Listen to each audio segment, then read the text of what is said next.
That took a second, but hey, we're all here. Internet. Mine's looking a little weird. I Hey. Hello, Internet. How you doing? Anyway, yeah, it's just let's move. Um, so this is the K9 Chronicles Chronicle 3 question and answer live stream, where we will be playing a little mini game where we are able to ask questions of each other. And we will also allow chat to prompt us with some questions, should any arise. Um, if this is something I'll put on YouTube, I do not know yet, but I'll keep the VOD on Twitch for sure. But without further ado, how is everybody doing? good. Good, good. Michelle, how are you doing? Doing great.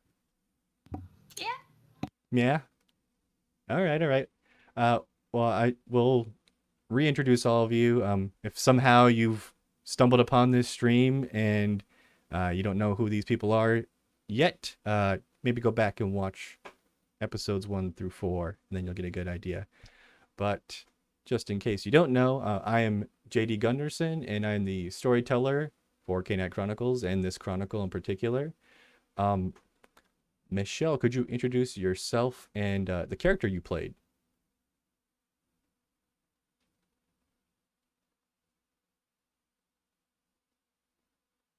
Okay, let's go with the Elisa then. If you could introduce yourself and the character you played. Hi, my name's Elisa. I played a Tremere named Octavia, who was not fond of friends, and then she had so many friends throughout this adventure. Friends, yeah, Including a friends. Yeah. spooky one. Yeah. Were Yeah. were they really your friend at the end there? Who knows? Who knows?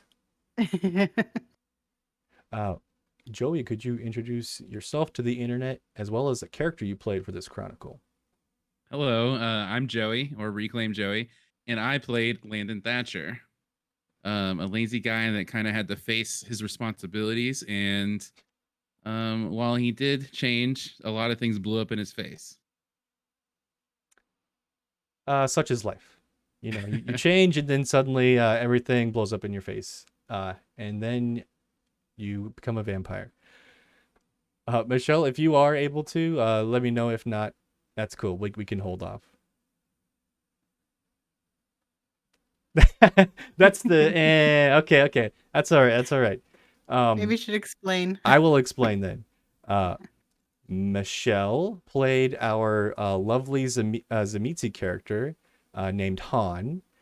She was probably the lowest humanity of the group, and it definitely showed. There was some interesting choices made throughout the chronicle on her character's behalf, and personally, as a player, I was very surprised by what you did during this chronicle.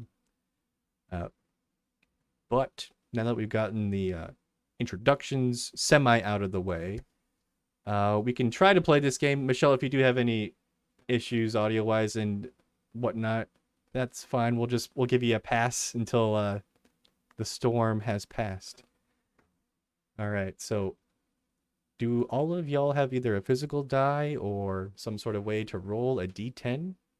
I do not have a physical die, but I've got roll 20. Okay, I'm gonna pull out a die. All right. Oh, everyone's got physical dice except for Joey. Yeah, it sucks. Odd man out, but that's okay. That's okay. All right. So the way we're gonna play this mini game is we're going to all. Ooh, hold on. Let's look at this dice box here. A Tremere dice box, little coffin. Tremere. Is that velvet inside? Yes. Oh, Wow, fancy. that's nice. I want it. Yeah. All right, cool. Well, this mini game is essentially going to be a way for us to ask each other questions and make sure we get around the table so everyone gets a chance to ask questions and answer questions. Yeah, that is the cutest dice box I've ever seen. That's pretty good. I'm jealous, and I'm gonna go pout after this until I get one. But what we're gonna do is we're gonna roll a die each for each round, and whoever has the highest number on the dice gets to ask anyone a question here at the table, virtual table, and we'll keep going until everyone is eliminated from asking a question, and we can't repeat questions back to back to somebody. So if I ask Michelle a question first, and if Joey wins second, um, they can't ask Michelle a question until someone else goes. So without further ado, let's give it a shot. Let's see if these rules are semi-clear enough for us to figure out, and I think we'll be okay. So let's all roll our die. I got a 4. I got a 6. I also got a 4. Okay. I got a 2. You got a 2. So that means, Yeah. Elisa, you get to ask any one of us a question since no one has been prompted a question yet. You can ask us a question about the story, maybe about their character, maybe about the player's thoughts about the story or character, really anything remotely related to this game or Vampire the Masquerade.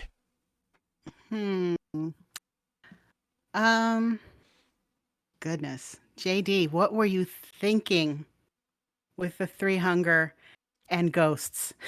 That's like 2 questions there, I'm Elisa. sorry. Yeah, you're right. Okay. Which one of those? What was your idea? I know because I selected haunted for my my character because I always wanted to go down that avenue. But what was your inspiration for that kind of haunting? To be fair, I was mostly inspired by uh, Joey's character because they picked a La Sombra, and so I was like, how can I make like another link for these characters possibly by also bringing that detail of your character's flaw being haunted um, to the forefront. And I like the idea of flaws being something that is highlighted too, because I think those are important for character development and understanding a character. So I didn't intend for them to get as far into that as we did, but the beginning of it was definitely based off of the La Sombra clan that Joey chose. And that's the thing too, right? Like Tremors always have some kind of like thing. Oh, they have the thing all right. But every character in Vampire, I believe, has to start with like 2 flaws or something of that sort, or like a certain amount of dots of flaws. But I think the 2. Okay, yeah. I think the Tremere can actually skate away from the blood bonding part of that sometimes, unlike other kindred. But kind We of. started with 4 though because of our age. Oh, that's right. Yeah, you were and Scylla. You were older vampires. All right. I talked enough. Let's do another round. Elisa, you won, so you don't get to roll until we've all won once. Okay. All right. And chat, if you have any questions for any of us, ask them and we'll cycle them into this question game that we're playing. All right. So rolling the dice. I got a 6.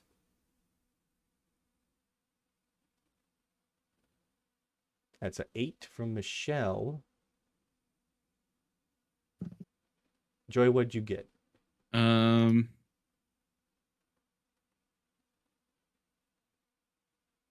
9. That means you get to ask any question you want to anyone except for me.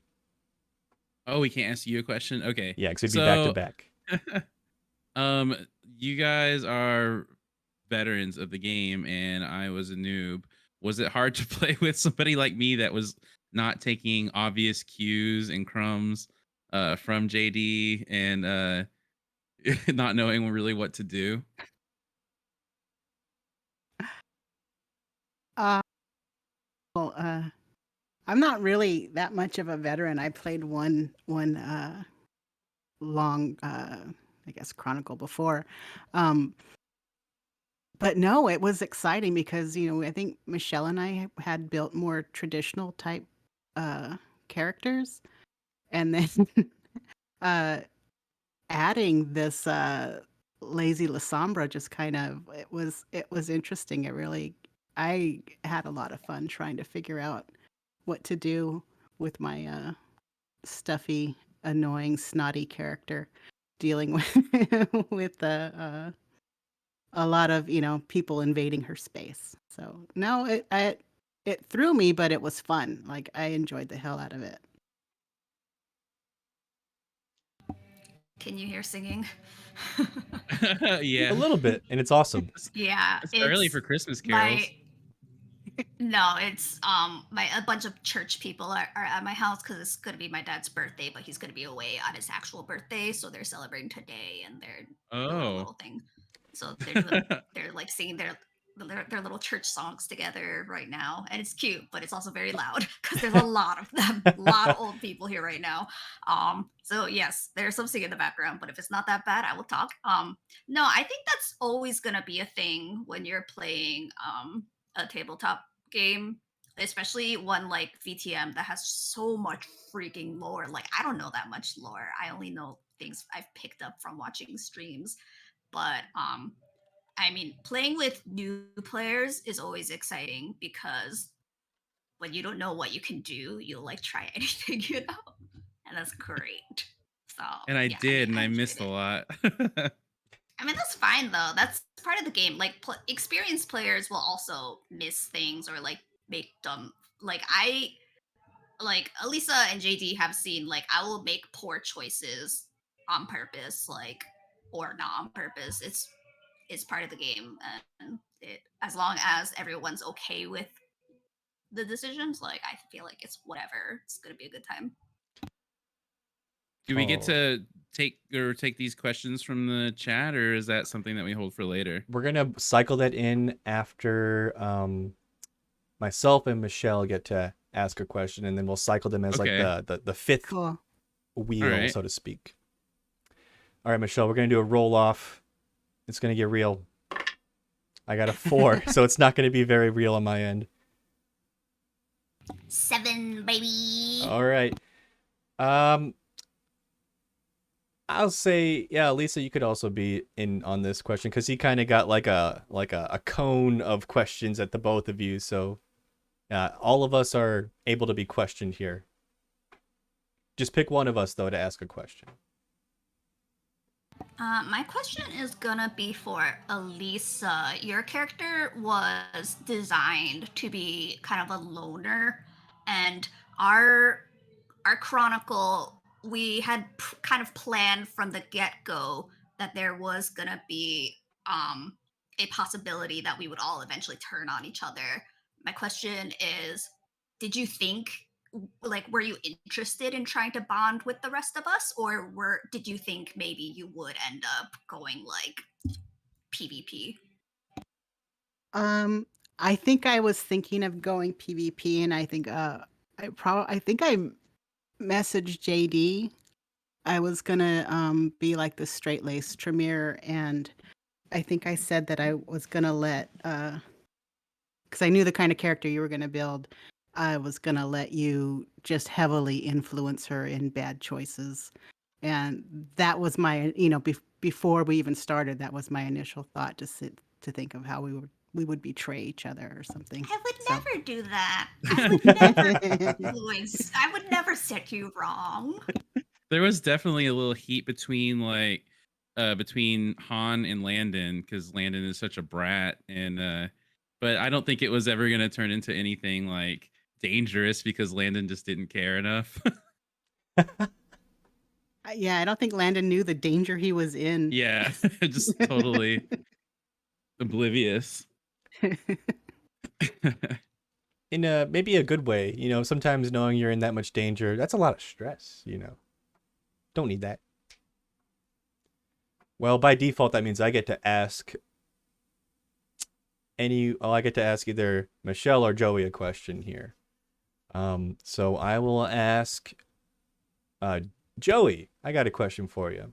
Okay. Natty, did Yes. you or yeah, better way to ask this. Just ask it. I honestly just go for it. What Maddie.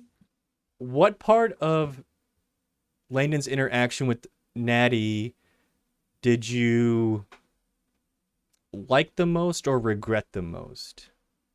Um, so I don't really regret anything. I think the stuff that ended up happening to her was absolutely insane, which is really better for the story, but it's also like really sad. Um, it came out of nowhere. You never know when these kinds of things happen.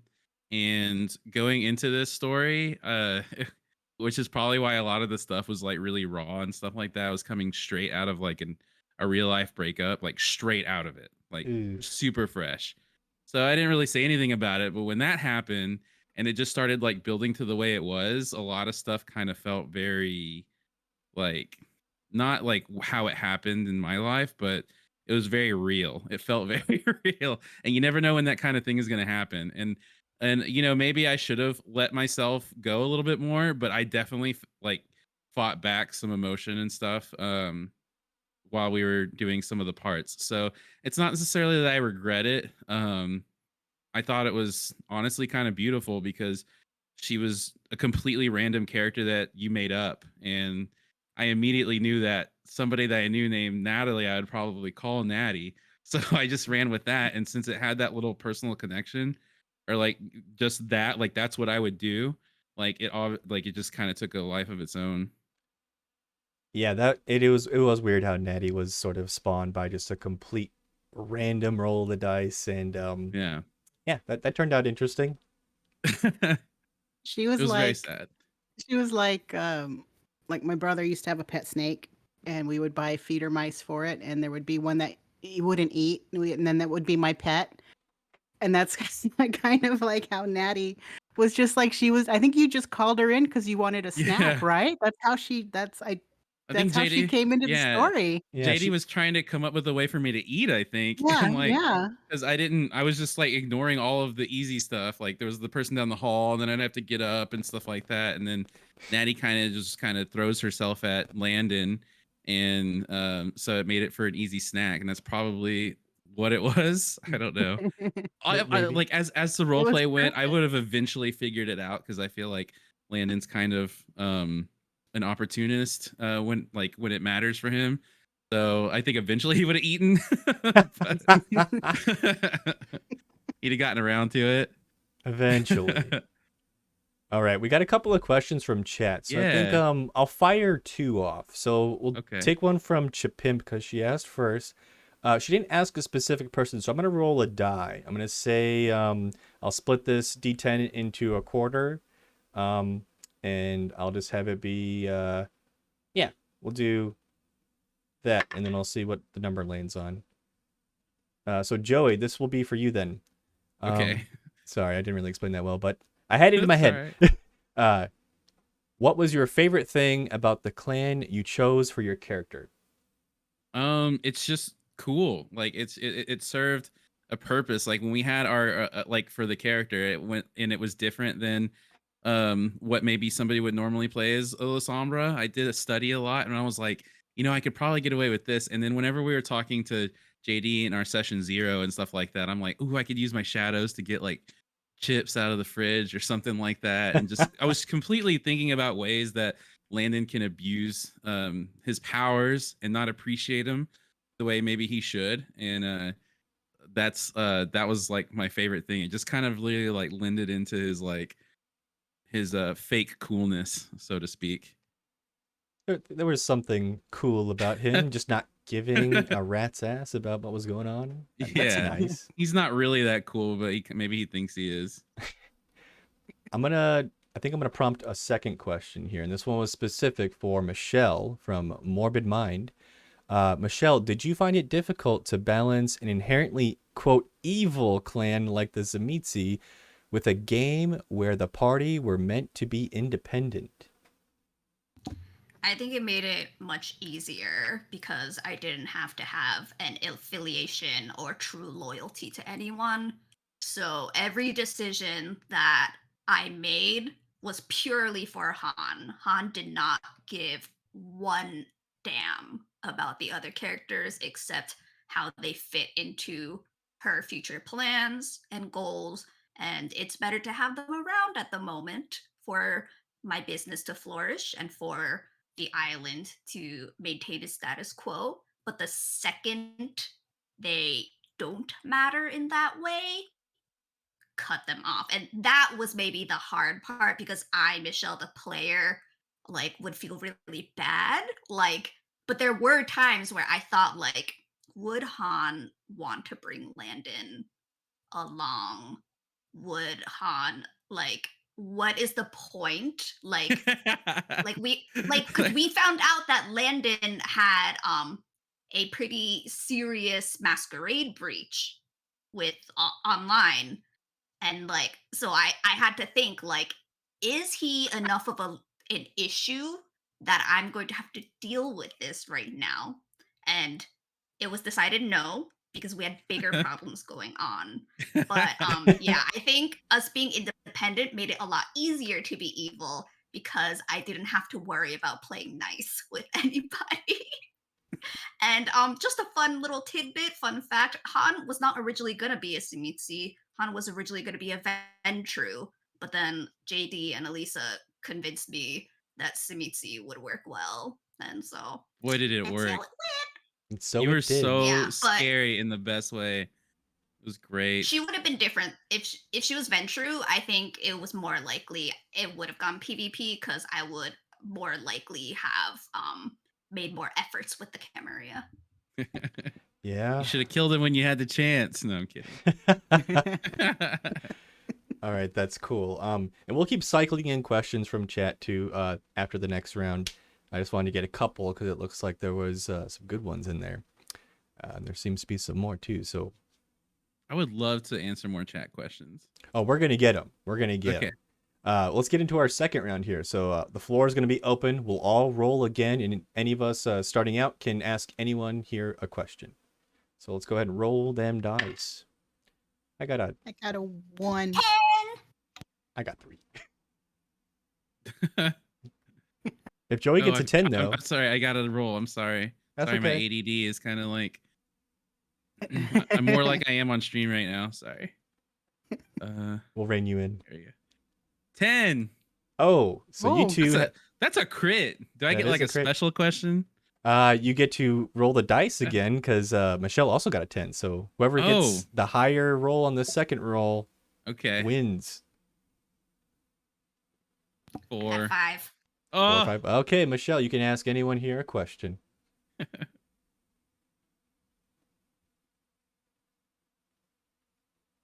Better be a good one.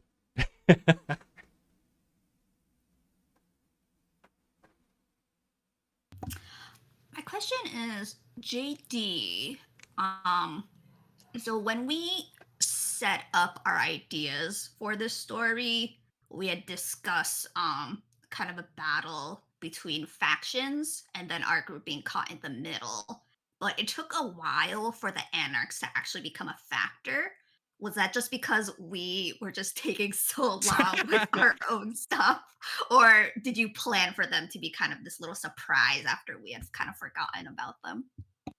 They were initially supposed to pop up a bit earlier, like in the second episode, but I liked following the natural pace you were all going at because I felt like the story was being told in a way that felt good. So I was like, you know what? Let's take the hands off the wheel a little bit. Let's see where you all drive the story, and I'll try to naturally wedge it in there because, you know, when you're doing a game like this where it's kind of a little bit more on the rails than a normal non-taped game, you kind of have to start shoving and pushing people in a direction. And I knew eventually there would be an opportunity to feed them into the story, and I figured this is a natural point, and we'll have a nice little cliffhanger with a little bit of information, and then give you an option at this point to maybe choose between factions or rebuke both. And you definitely made choices.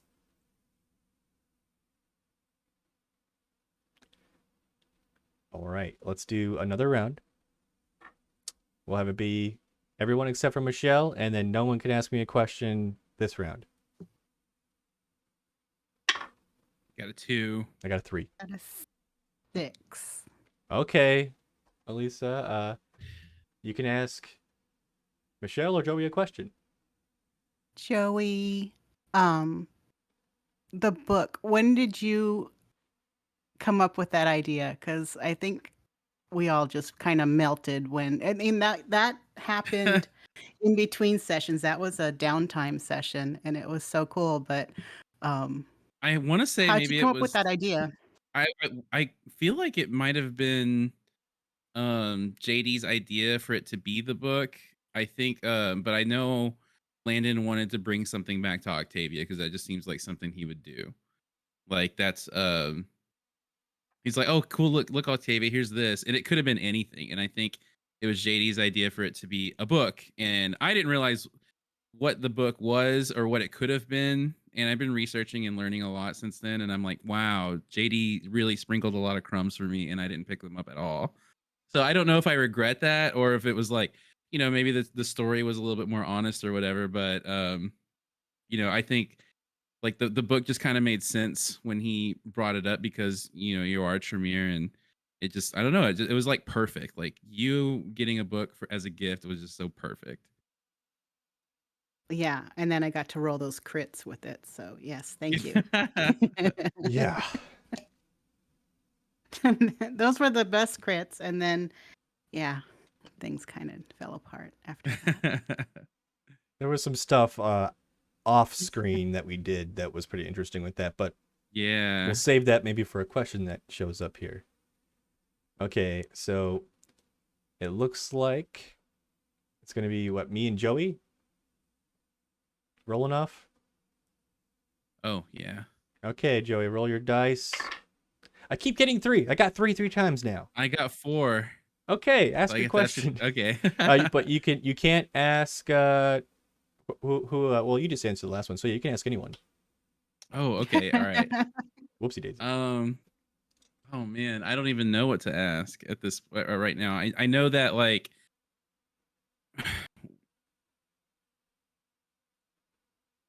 were you guys were all this is for all of you. Okay.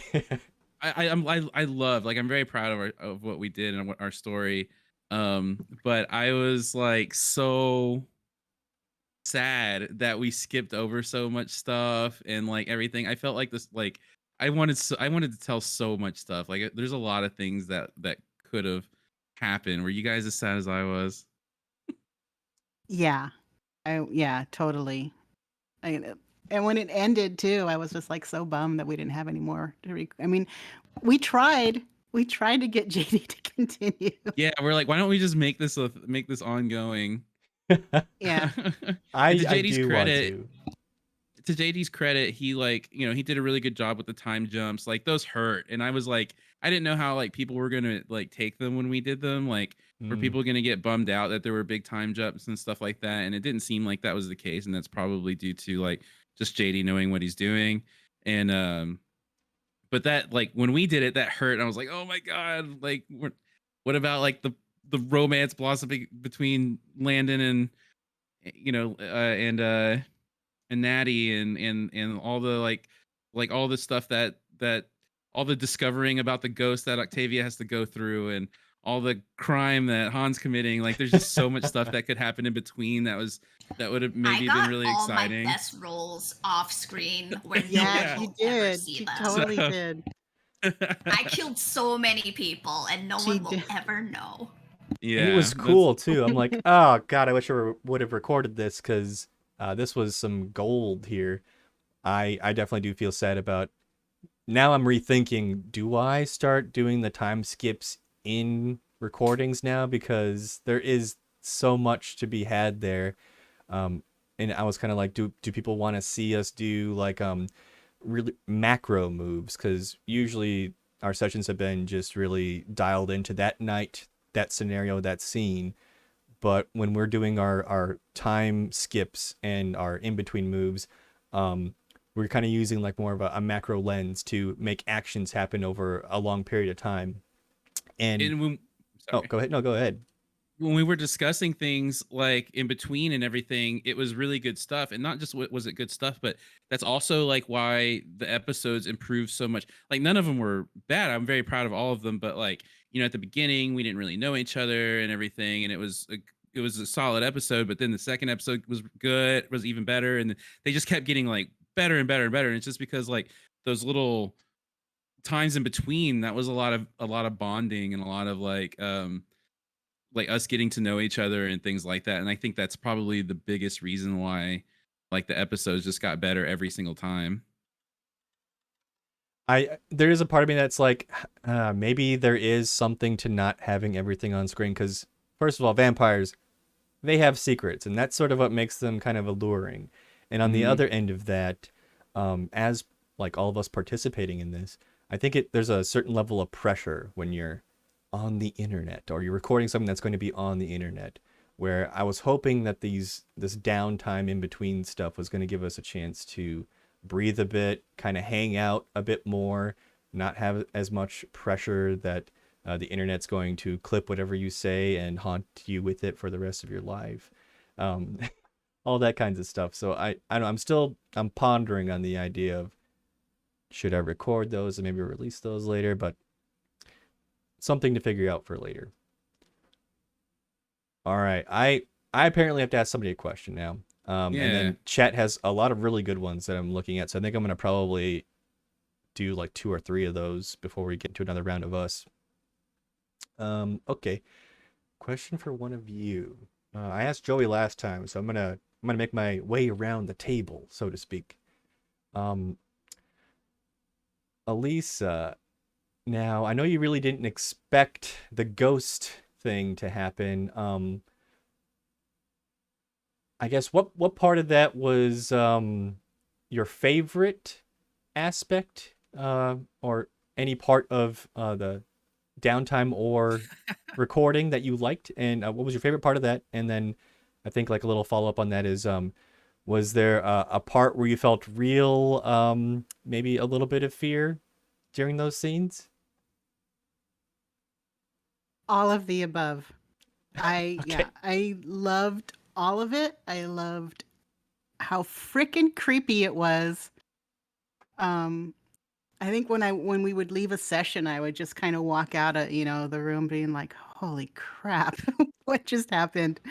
Um, yeah, no, I just thought it was great and exciting, and I did not know what to expect. I fully thought my house would be haunted. I didn't know that it was going to be following me around, like a Peter Pan shadow, just like,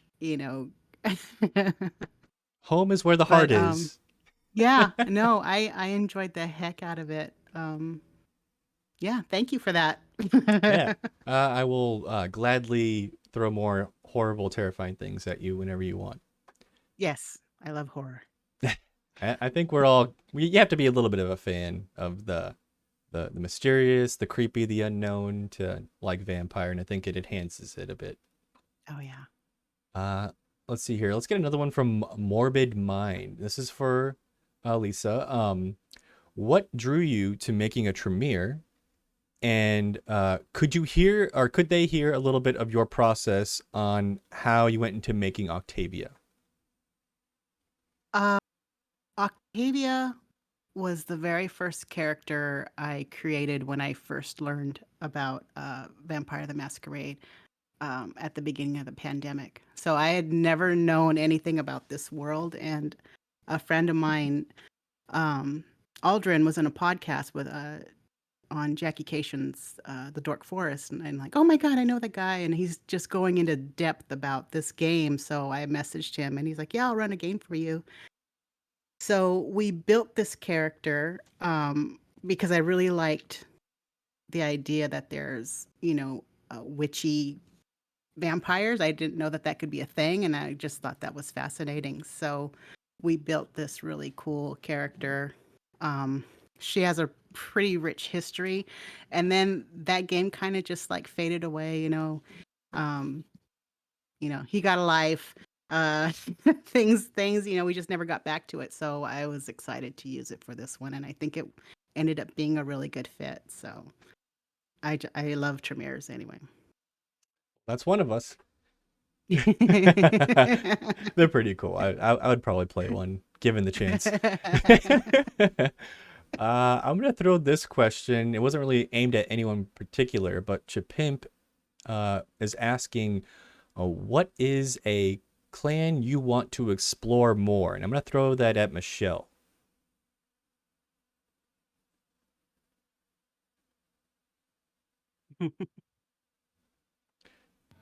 Look, I'm just obsessed with Ventru. I just find them very interesting. Like, I love that they're these posh, uppity, like, rules guys, and they're all about hierarchy. And I think you can get, but like, their bait is really interesting to me. Like, I just find everything about them fascinating. This little microculture they have, and like, in this new world with all this technology and young people, like very different types of Ventru are gonna be coming up. And yeah, and like I mentioned, Han was originally going to be a Ventru, so I just really love Ventru. Just I a actually fan don't true. care that much for Simitsu. For not caring about them that much, you played a good one. I think you should maybe try to explore that more. You might find some maybe less evil characters in that clan. Who knows? No, I don't think that's possible. Oh, okay. You just see Zemitzi and you're like, okay, they can change the way your flesh looks. They're evil. To be fair, that is terrifying. Someone that can just walk past you and just wipe your face away. That is terrifying. But I could argue it's equally terrifying that someone can make you forget who you are, where you were. That kind of stuff from Event True is terrifying. That's not the same thing as living as part of someone's furniture for 20 years. It's also true. You know what? You're not wrong. With that wonderful mental image for everybody, let's see here. I think I'll take one more question from chat before we do another round here. This one looks like it's for me, and then I think we'll circle around to a Joey question on the next round. So got me wrong said for me, what was your process to nail down story ideas after character creation when you realized you had a character out of The Conjuring, The Big Lebowski, and Goodfellas? they, they all seem so different from each other, but the Chronicle ended up being this beautiful blend for the three of them. The process? Oh, I don't. I think the process is just find the commonalities and the thing that would push their character in a direction. Find some characters operate better when you put the carrot on the stick, which is not Landon, and some characters operate better when you physically shove them in a direction, which is Landon. That was mostly what it came down to was where can I find commonalities and how can I naturally have your characters work together and put them in a situation that forces them to work together, because that was the toughest part, is just figuring out, okay, how do I have these three different people, very different people, suddenly have the same, or at least one same goal. And I think everyone surviving is a big deal for a lot of people, so we just put it on a baseline of survival, and you're going to have to work with each other to maintain that survival. But yeah, I do I like think the oh, go ahead. when we had session 0, like, one of the more difficult things was like, why are we here on this island, and what was the goal? Because I don't think we weren't really a coterie, we weren't really part of anything, so it did kind of make sense that all of us were very, very independent. We all, pretty much ignored each other until we got Phil's text or Carlos's text. Yeah, it was there oh, go ahead. there were some really cool things at the like towards the end too that I don't even know if we got into very much because just because of the way everything was playing out, which isn't a bad thing, but there were things like Han and Landon are probably the two most different from each other, and they were the hardest to get in the room together. But we had talked about like an idea that, well, we are gonna have to finally get a job or something like that, and I take a job, working for her, and it's like, I not a very good employee, and Gregory and Simon also work for her, and they're doing a way better job than I was, and stuff like that. And I mean, that was a really cool way to get us to interact more. Is like, she's my boss, like my work boss, not even like mafia boss, just like a work boss. Like, all right, I'll give him a job, and she gives it to him at a charity or whatever, and just the just worst bartender or whatever it was, like, just has to put up with him. That's the only way she would, is if she had to. Your characters really I didn't like. remember Oh, go ahead. I I remember at session 0 because we collaborated on what type of faction affiliation the group was going to be, and we had decided on independence, and we talked a little bit about like, well, why do we work together? And um I, and we had the idea of like, we knew going in that there was going to be a conflict between Khemri and Anarchs, and we would get swept in somehow of them like trying to recruit us or take our territory or something. So I think it was definitely helpful that we knew that that was the premise, because like me, I am gonna do what the character dictates, but like as a player, I'm still gonna try to make sure I'm interacting with the other players somehow. So knowing that was the case, like even if, oh, I'm not friends with these other vampires, like it's like, okay, I know this conflict is gonna come up. Like, what will make me reach out to them through this conflict? So like, no, already starting knowing that premise was really helpful for, I think, on the player side. And the common thing was just straight up like the characters being independent and doing whatever they want. You know, whatever that means for that character. Obviously, for Landon, it's just like just being lazy and not having to be bothered or whatever. And for Han, she had her business, and just whatever it was. That's the commonality right there. Is that um we were gonna not be we were facing not being able to live the life the way we want, and getting thrown into that. That's what brought us together. Oh my goodness, these questions in chat are great. I'm gonna cycle them in as soon as I can, which means we need to go through another round of questions between us. I really don't want to roll another 3, otherwise I'm gonna throw this dice in the garbage, or this die in the garbage. All right, so let's roll off. Let's see who gets to ask the first question. Oh, I rolled a 7. Get wrecked. I got a 4. I got a 2. One. All right. Ooh. Okay. I'm glad I used this loaded one. All right.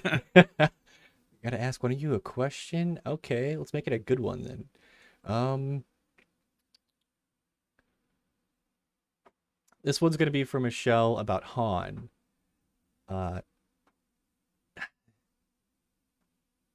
Where do you see Han going after the last episode? And do you think she would remain on Corsica, or do you think she would evolve beyond that island? Are these season 2 spoilers? She's not staying on Corsica. And as soon like she has established her stronghold, she is basically in full control of the island. As soon as she consolidates control and picks out someone to take over, she's leaving. She's going somewhere else, perhaps to Marseille, where perhaps the people who are now going to be in power, since the prince is taken care of, will maybe be a little more open to opening their hearts and their hands to business with an enterprising woman. And because Hans, what was it? Was it my Han's ambition is a haven in each continent, so she wants to spread everywhere. So yeah, once she fully consolidated power and felt comfortable enough, she would move somewhere else to expand her crime empire. She would not have stayed. Um, it's up in the air if she would have brought Leo or not. If he wanted, if She would he have. seemed like, it's really up to if he wanted to literally, Han is not capable of love. If Leo seemed like he wanted to stay, she would let him because he is her only vampire child child, and he would be worthy of taking over for now. But if he wanted to leave, then she would bring him with her, and at some point they would split off, and she would have him expanding the business one way, she would go the other way. Interesting. So he's always been a tool, even since his ghoul days. Okay. Oh yeah, please. He's one of my fangs. You think just because he has fangs now that has changed anything? Please. I just think y'all are sitting in a tree. Ooh. Yeah. Well, I think that kind of Han is kissing. literally not capable. Like, I think even as a human, she was barely capable. Like, she was teetering on the edge of betray Was of like being a traitor to her country. Oh Like, no. she's not Oh my capable. god. Holy Yeah. what Yeah, we was didn't your talk about it, humanity? but she lived in colonized Korea, and it was a bad time, and she traded information to both sides. She was not a good person. Oh my god. You don't say. Well, that explains so much. Yeah. What was your Oh. humanity at the end, Michelle? What did you have My left? humanity went down Was to it like 4. 4? Yeah. Oof. Yeah, it went to 4. So that's why I was very like careful about I killed someone during one of the in-between sessions, and I had to decide if I diabolized them or not. And I think I specifically chose not to because I was concerned, like, I just did not think Han would be playable at Humanity 3. That's so low. Like, yeah, that's just not a playable character to me. And, and on the off chance that this person took over my body, that would be so bad for everybody. So, yeah. Yeah, that is the one thing that can go very, very wrong in diablerizing somebody. If you get the wrong dice rolls at the wrong time, suddenly your body is now a vessel for the soul you were trying to steal. And that can be very bad. I don't know what you're talking about. Oh, okay. Okay. Yeah, speaking of, let's roll dice again. And I don't get Okay. to do it this Yeah. time. I get to watch. I got a 2. Got a 3. 4. All Oh, right. wow, I win. Who am I gonna ask? I guess, Joey, did you have any ideas or plans for Landon? Because Landon started off really passive, and Yes. like, yeah, did you have an idea for like an arc you wanted him to go on, or was it just kind of play to find out for him? Exactly. I absolutely did. I absolutely wanted like when we had the idea of being able to do whatever we want and having to deal with the situations, it very much played out how I envisioned. I wanted him to be really in fact, it got to a point where maybe he cared too much, and so like there's still more to tell with him, I think. And but yeah, it very much like played out how I thought. Like I had that in mind since the very I put a lot of thought into him, and him just not being almost unplayable and hard to play with, probably because of the short things that he would say, was completely by design. And so yeah. All right. Looks like Joey and Elisa are gonna roll off for the third Okay. question. I got a 6. I also got a 6. Roll them again. Ready, set, go. Ready, set, go. I I got got a a 1. 9. I got a 1. Okay, decidedly it is Joey, and yeah, you can ask anyone. This is for Han. So, when you were just talking about how Han would leave, and if you're no longer in Corsica, would you think that that's where her adversity would finally come in? Is if she's kind of pulled in between both places? Like if somebody tried to like meddle around in the affairs of Corsica, do you think that like maybe that's where the crack in the armor would be? If yeah, I think it wouldn't have to specifically be Corsica, but we saw a glimpse of this with the scene where everyone was in the car together, and she went on her little speech about her things. Like like all Simitsi, Han is very territorial, very covetous and possessive of her things. And everything related to her business is what she considers like her hoard. So that was why her contracts were very important to her. They are a symbol of everything she owns and all the work that she has done and accumulated. So her contracts are her most prized possession. But then her second most prized possession is her people.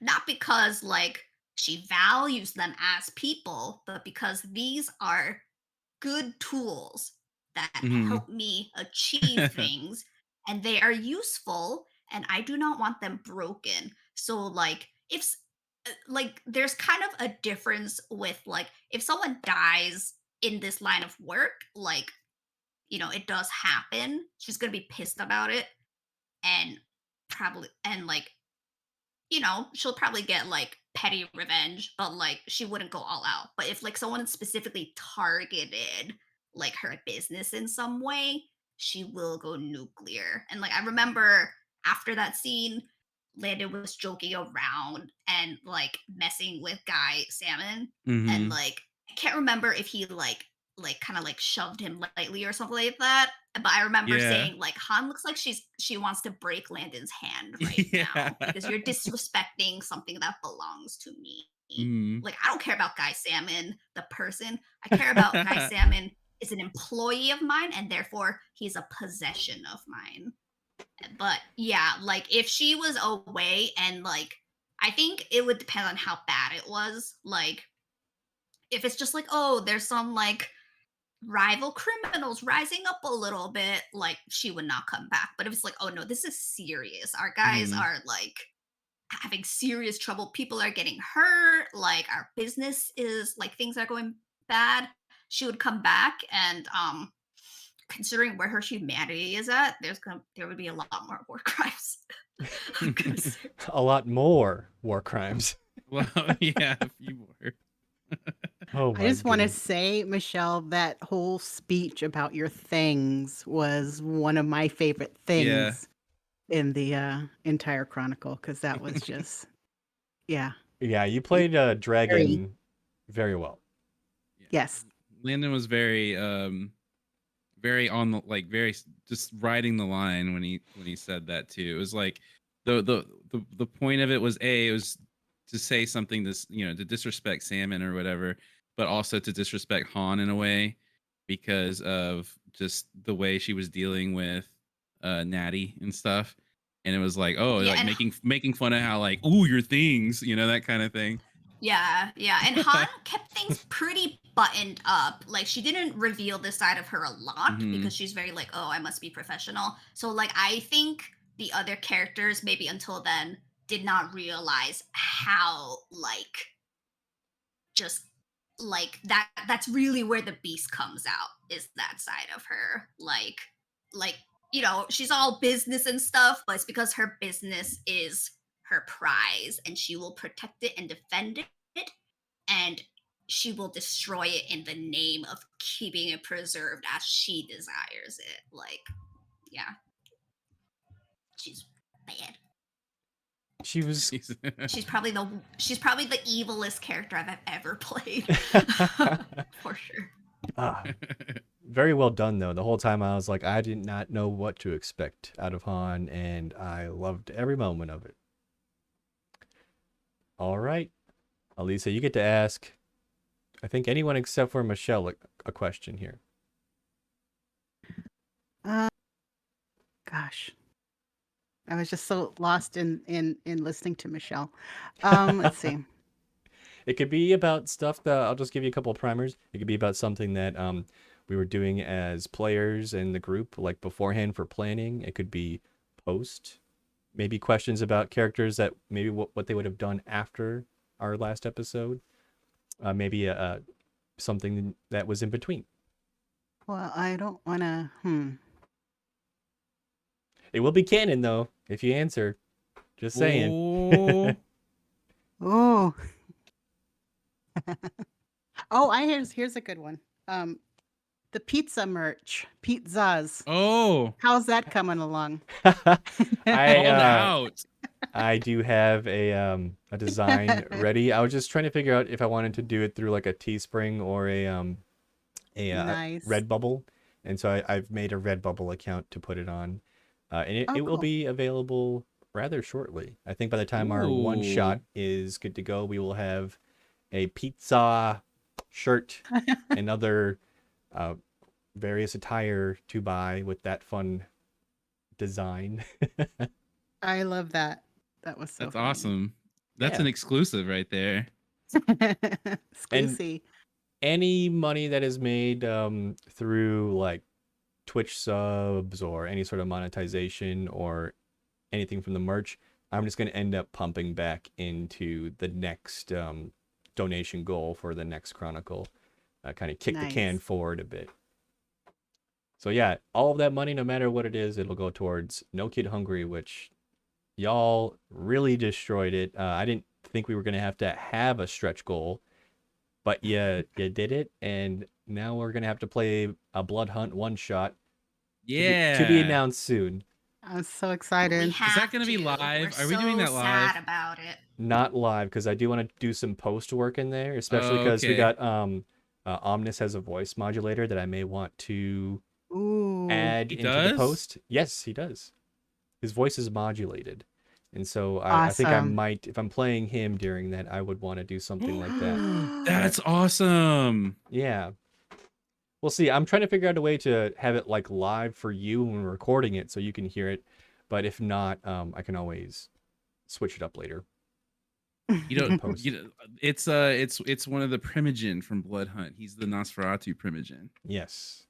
He has like a- he has a very distinct voice. Yeah. It's Or nice. they. Yeah. I We don't know We if don't know. they're. I don't know the No. pronouns.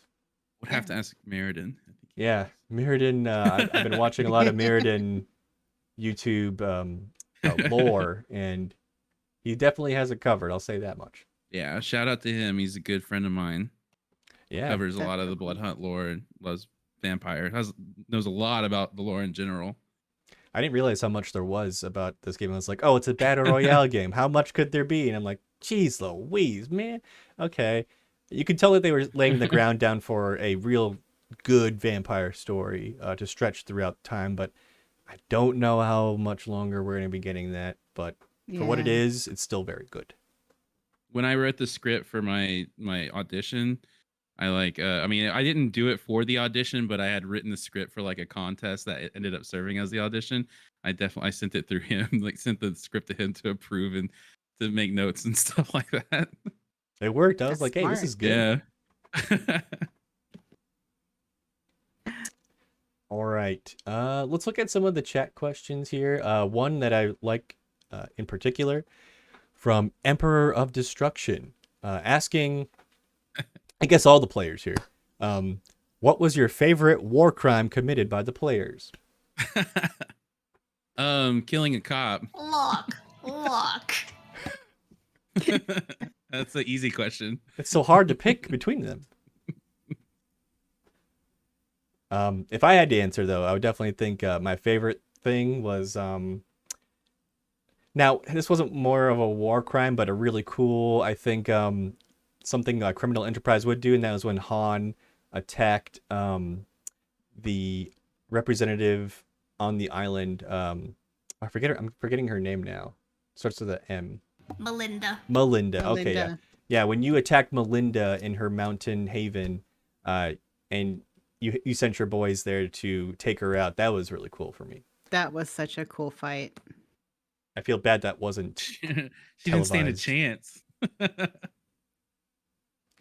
Well, she almost got away, and I was so pissed about it. I was livid. She had an But- escape pod.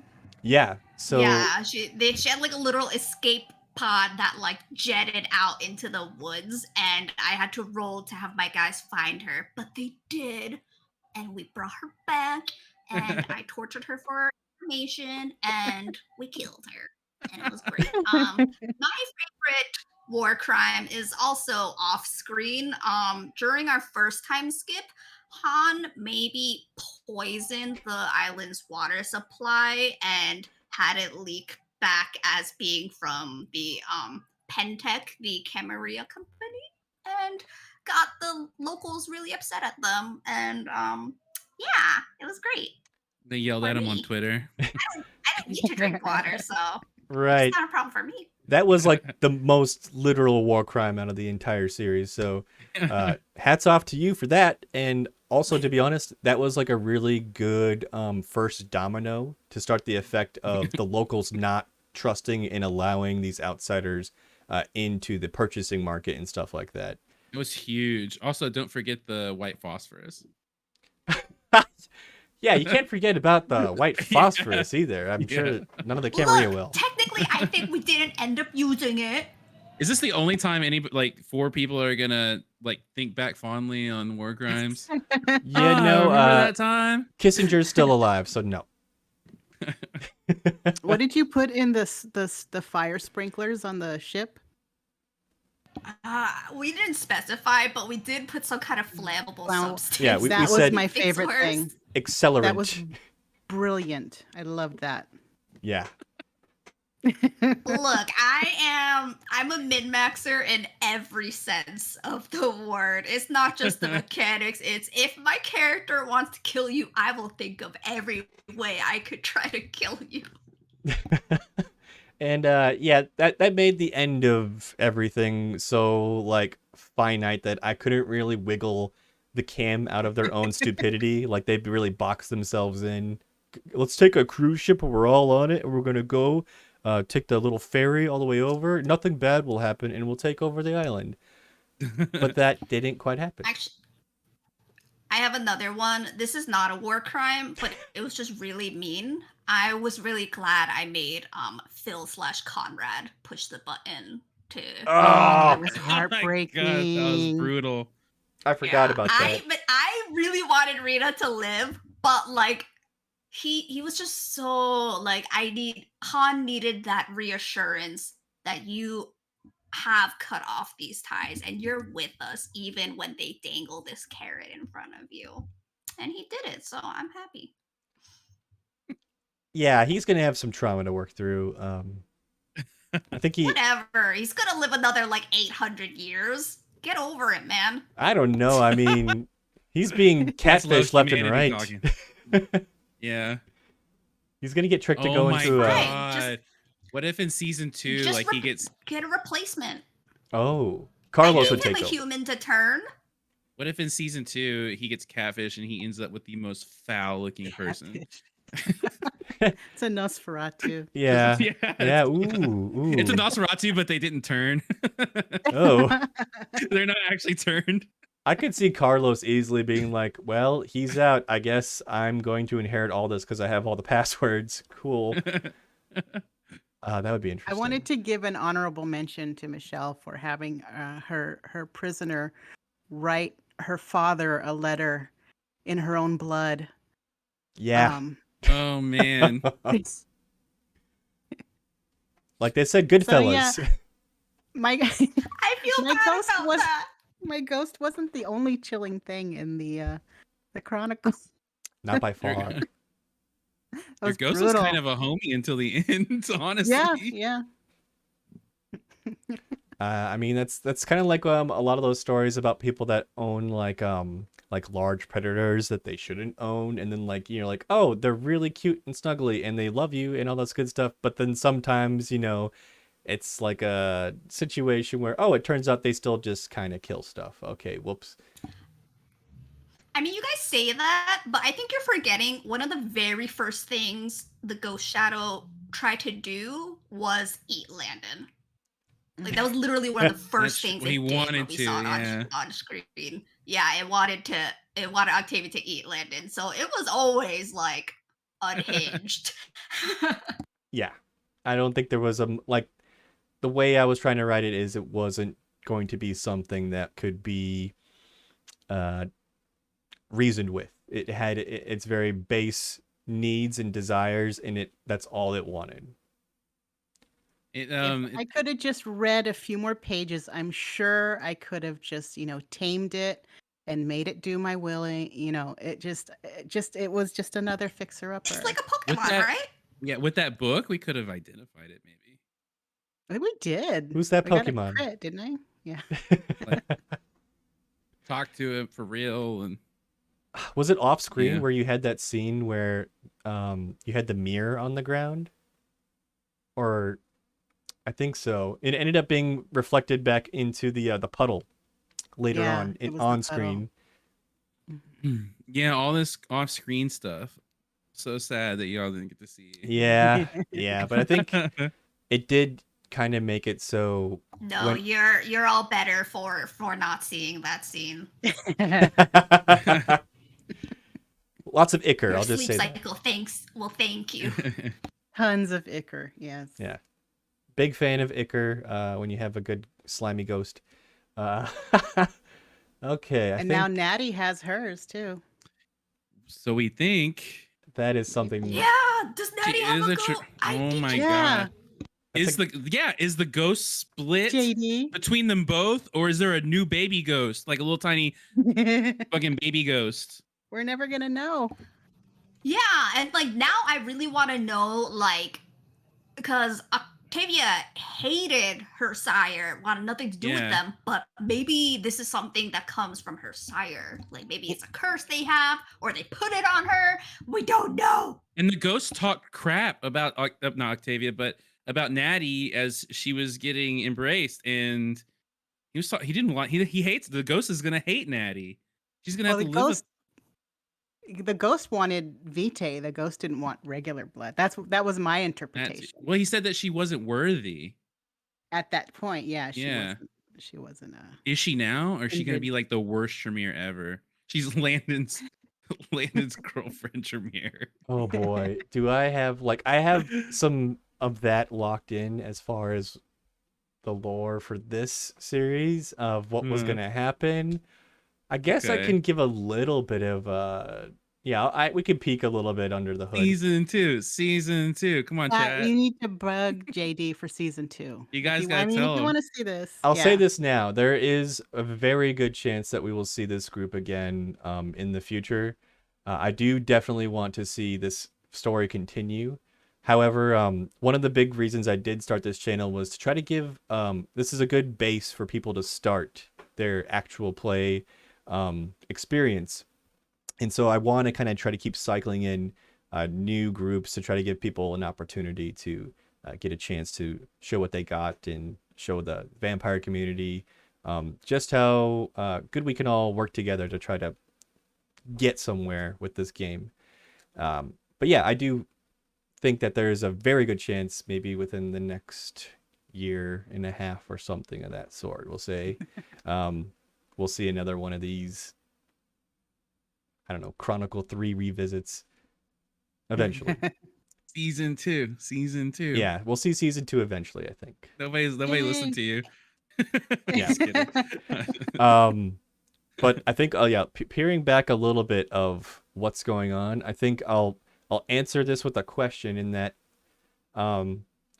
we don't know if the wraith that was in, or whatever it might have been, the shadow being, did it transfer characters? Because we didn't see any more interaction with Octavia Ooh. and this ghost after Think that. of that. Kind of like the idea of a tiny baby ghost. Kidding. No, this powerful ghost in a baby kindred. Yeah. That's a nightmare. Could I step away for like 2 seconds? Is that okay? Yeah, absolutely. Okay. All right, I'll be right back. Sorry. Oh no, the shadows have taken Joey. But yeah, that is something Yeah, these are La Sombra powers right now. Dang, take a stain. But we didn't solidify that. Think about that. We did not solidify that. Is it now that you both have an entity to deal with, or is it now something you've passed on? Who knows? Season 2. That's all I can say. We'll see what happens in season 2. That'll be cool. Mm-hmm. Where we blood hunt Probably Han. won't see Han though. Who knows? Maybe we will. in some fashion or another. Are they I being still played by owe you? Who her. knows? I still owe her a life boon. Yeah. Major boon. Major boon. Okay. Yeah, not Let quite me the big write one. that in my notes. Still, though, I don't see Han not cashing in on that at a certain point. Oh, definitely cashing in on that before she leaves. I wonder what that will be. You got time to think I about have it, too. ideas. Let me see if there's Urban any... Mind has a question. Yeah, go ahead and Octavia's fire a up. Tremere, but she's not bonded. She can't bond. Yeah, that's right. So Tremere, they can be bound to somebody else, right? But they can't It bond takes people extra. with their blood. Yeah, or it takes like twice as much. It's harder Effort. to do. Okay. Yeah. Okay, I'm back. So it could be a thing. It could be a thing. A blood binding could be something. Who knows? Let's see if there's any other questions before we maybe do one last round at I each think other. there was one for me earlier. Yes, there was from Morbid. So for Joey, as a first-time player, in reflection, what did you enjoy the most, and what moment are you proudest of? And also, what moment do you think you would change, if any, in hindsight? The only thing I would change is like kind of letting myself be just kind of go in some of those moments. And there were times where I was a little afraid of like not I don't know if stepping on toes is the right word, but since I was new and I didn't know if I could get away with certain things or do certain things, and then I later learned that I probably could have, like there were some little things like that. And also just like having better knowledge going into it so I don't miss like little crumbs and cues and things like that. But the stuff I'm most proud of is probably the stuff with me and Octavia is probably the stuff that I'm most proud of. Like that there are little interactions and things like that are just the best. They're funny and they're fun and they're full of heart and stuff. And then of course the breakup. Like the breakup with Natty is pretty insane. That was rough. It was hard to watch back. And I even noticed like myself kind of like get completely deflated after it was over. It felt so real. It's so, and that's weird to say, but like it really did, you know. Like I said, I was drawing on like real life things and it was just so real. Had I I think it known, I probably wouldn't transferred. have done that to you. No, it's fine. I wish she had pushed it harder, honestly. Oh my. I think that stuff makes it really good, you know, and I'm glad that it happened. That's why it's one of my favorite parts because it was so like when like reality, I mean, you know, I love pro wrestling, so when reality and fiction intertwine because of the nature of what it is, that's what role play is, Mhm. you know, it makes it better. And so I like that stuff. I'm happy that it happened that way. Some people like using, real life situations to sort of fuel their characters. Sometimes, in that instance, that could have made anyone uncomfortable. So that's really cool that you took it and kind of went with it. Yeah, I mean, yeah, I was totally ready for it. I kind of saw it coming, and I didn't know I didn't know it had been so raw, but you know, I was ready for it. Yeah, the random character breaking up with you, it's very tough. Yeah, The random yeah, NPC. I have a hard life. Is that going to be like now they have the Skyrim AI chat stuff now? Like someone's going to get broken up with Yeah. their wife Oh in my it? God. Yeah, I'm just gonna start like dressing up a popsicle stick with some hair on it, call it Natty. Order You it know on Temu. it's cheaper than therapy. Order a Natty from Temu. Oh my god. All right, next question.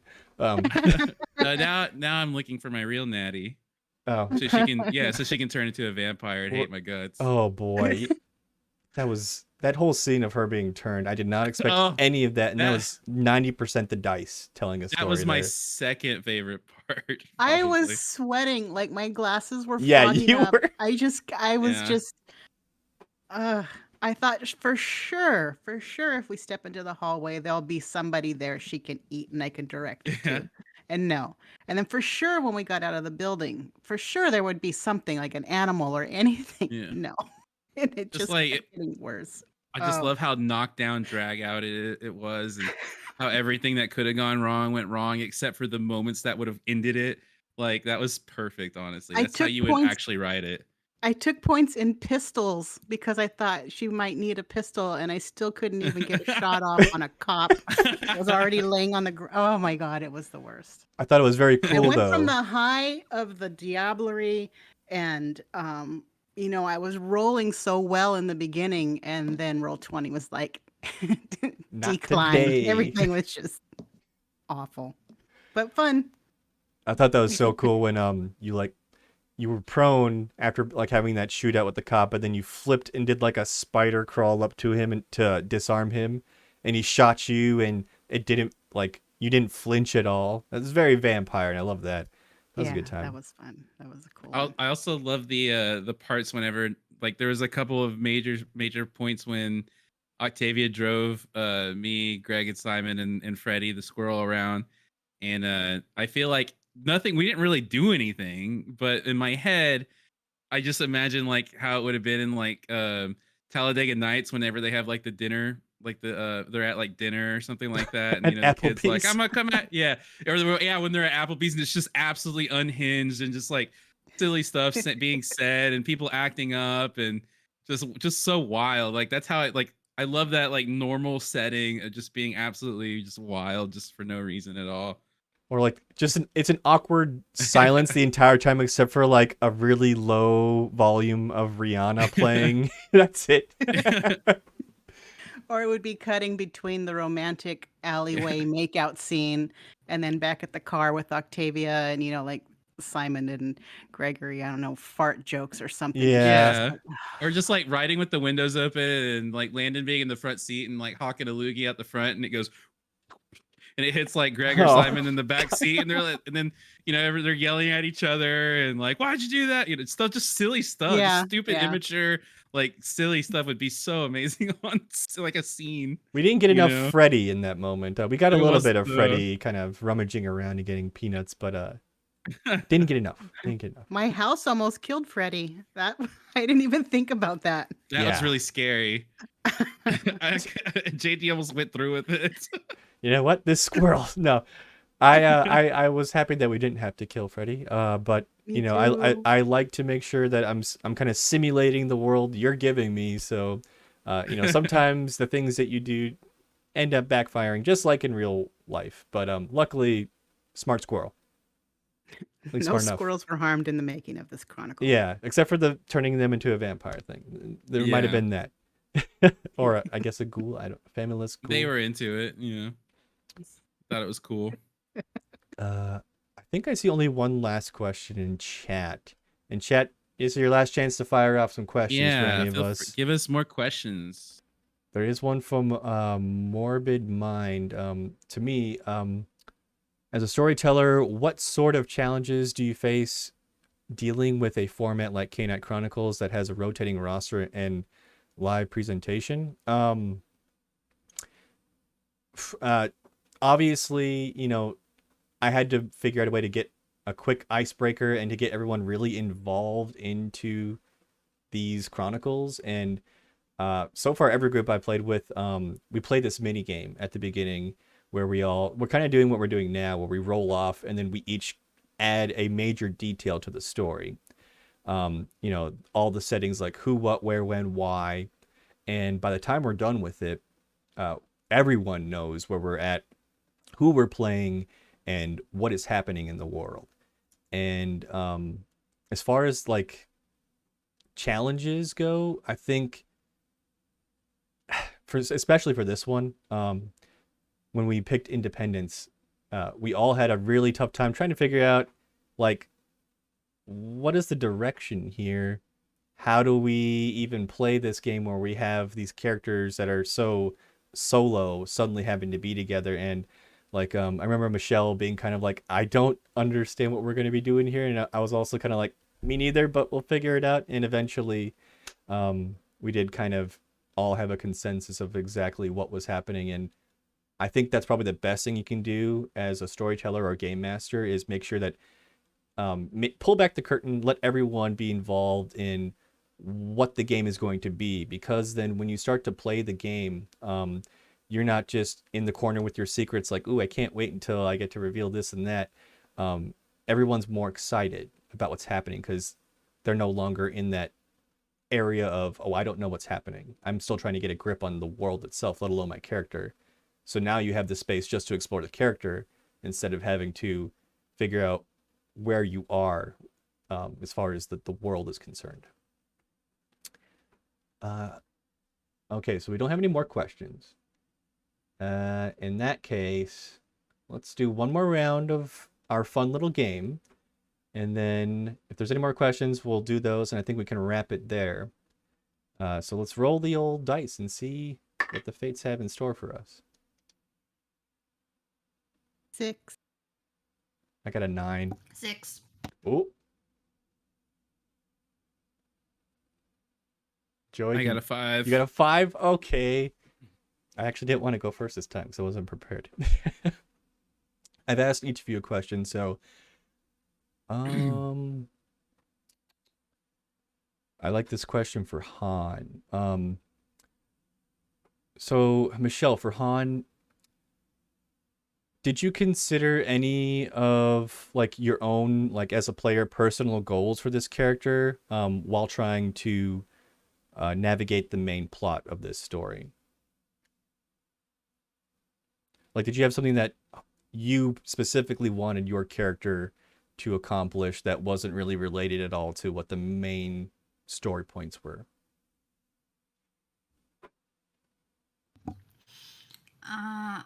No, not for Han. With I usually do in most games.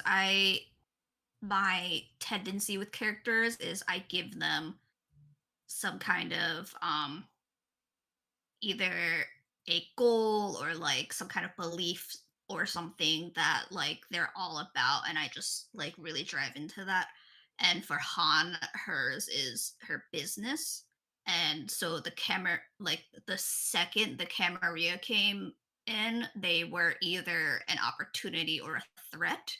And the moment that they did not play ball with her in a way that she found respectable, because like she was very open to doing business with them, but in her mind Melinda approached things in the wrong way and she was offended by it, and so she immediately switched to, well, now you are a threat to my business. I have no interest in anything but getting rid of you. So my only goals for Han really were to just get rid of the Camarilla as soon as possible. Trying to think, let me look at her previous desire was to take over the black market in Corsica, and she kind of ended up doing that through like on the way to this bigger thing because she accumulated power to face the Camarilla. So um but yeah, it is funny because most of the time I almost always do, but Han specifically, her the things important to her were just so tied into the overarching thing. But it worked out because Octavia and Landon, while they were invested in that, they weren't as like hardcore about it. So Han being so hardcore about it let them focus on their personal things, while Han was just like, what's a personal? This is all business to me, and I need to kill anyone who is a threat to my business. Oh my goodness. Without Han, we would have been dead probably. Oh Like yeah. Han was absolutely the backbone of the entire thing. She You put know? the hero and anti-hero, that's for sure. She sure did. Yeah. I want to say too, though, Han wouldn't have got Melinda because I had a really good role researching where Melinda was, and somehow we found her. I forgot what it was, but that got you to her hideout. I Yeah, would have found her because that was on my list of things to do. but you found her faster because But of me. yeah, I found her faster because you got like a crit. I think you Yeah. got like some kind of insane roll. That was so when I able was to find still her rolling. quickly. Yeah. When the dice were with you. Yeah, when the dice were on your Yeah. side. Yeah, but that was my plan during that second time skip. My entire plan was to find and kill Melinda solely as a message. It wasn't even because I didn't like her anymore. It was like, this is a message to you. I'm not playing no more. Yeah, that was pretty final in that endeavor, that's for sure.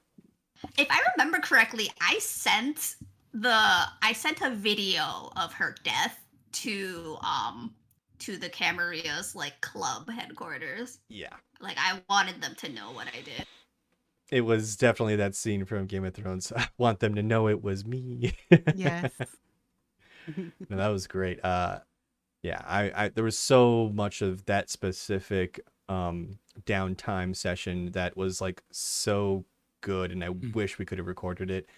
I'm gonna start to think really hard about whether or not to record those things, but you, like before I was like, no, we need to have this private space to make sure that these players are getting enough time to relax and have that moment to be able to play without being perceived. But now I'm kind of like, oh man, this is too good to not have.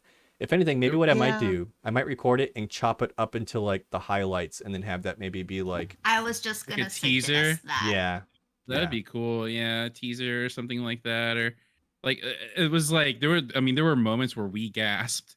So like there was some things that were gonna happen in like episode 4, like that we just gasped about and stuff. And when I asked some friends that were, I was on my own stream, and asked them, well, what do you think is going to happen? Like, what are your predictions for episode 4? And nobody had a clue. Like, and they, I mean, people had ideas, and they were good ideas, but like the direction that we went, like I knew they were going to be surprised, and it was really cool because like we were surprised when we were coming up with the stuff, and I think when I decided to turn natty was in downtime. yes.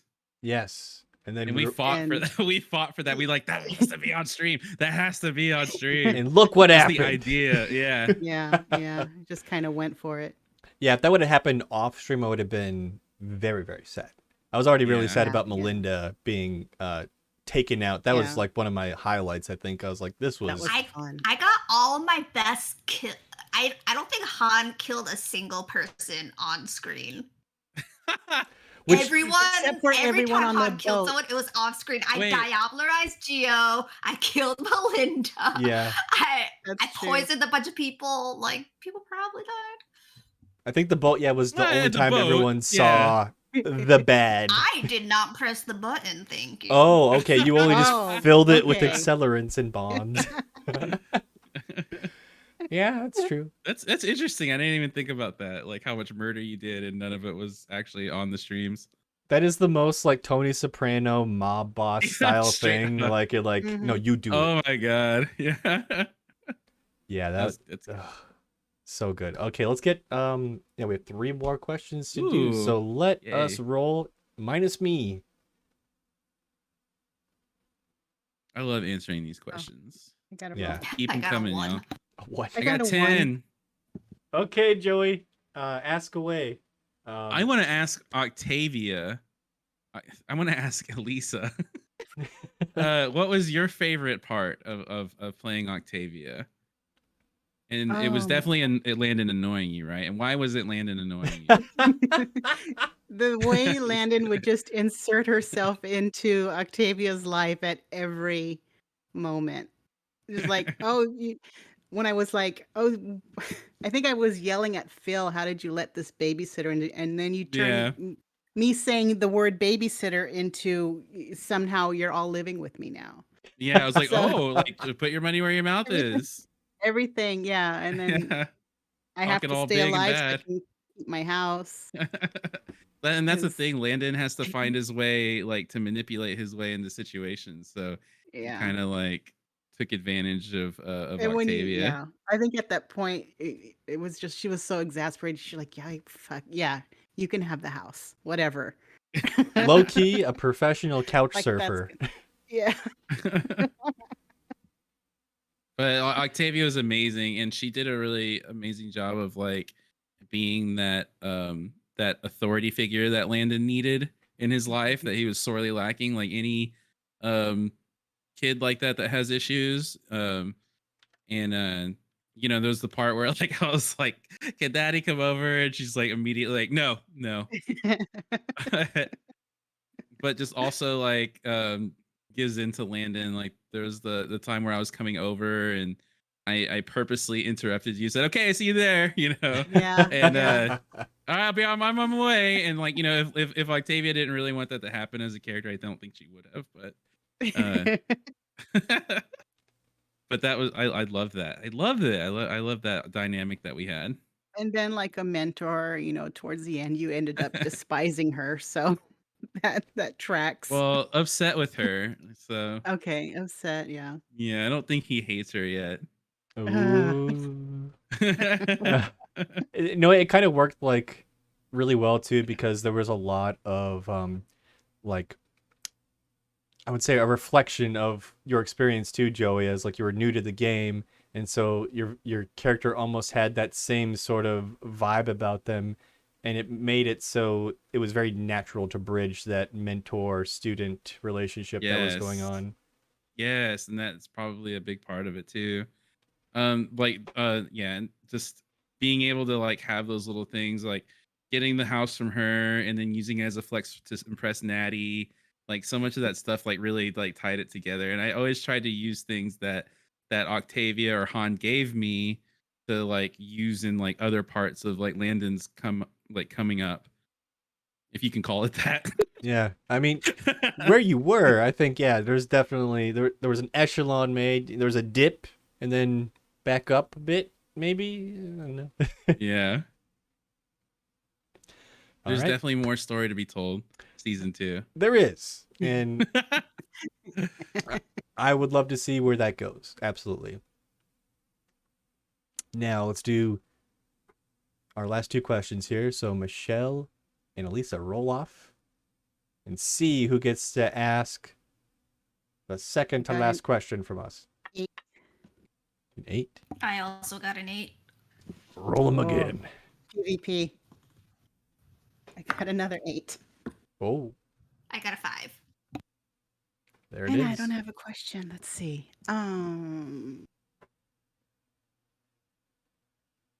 JD, what was some of your uh favorite what threw you the most of the 3 characters?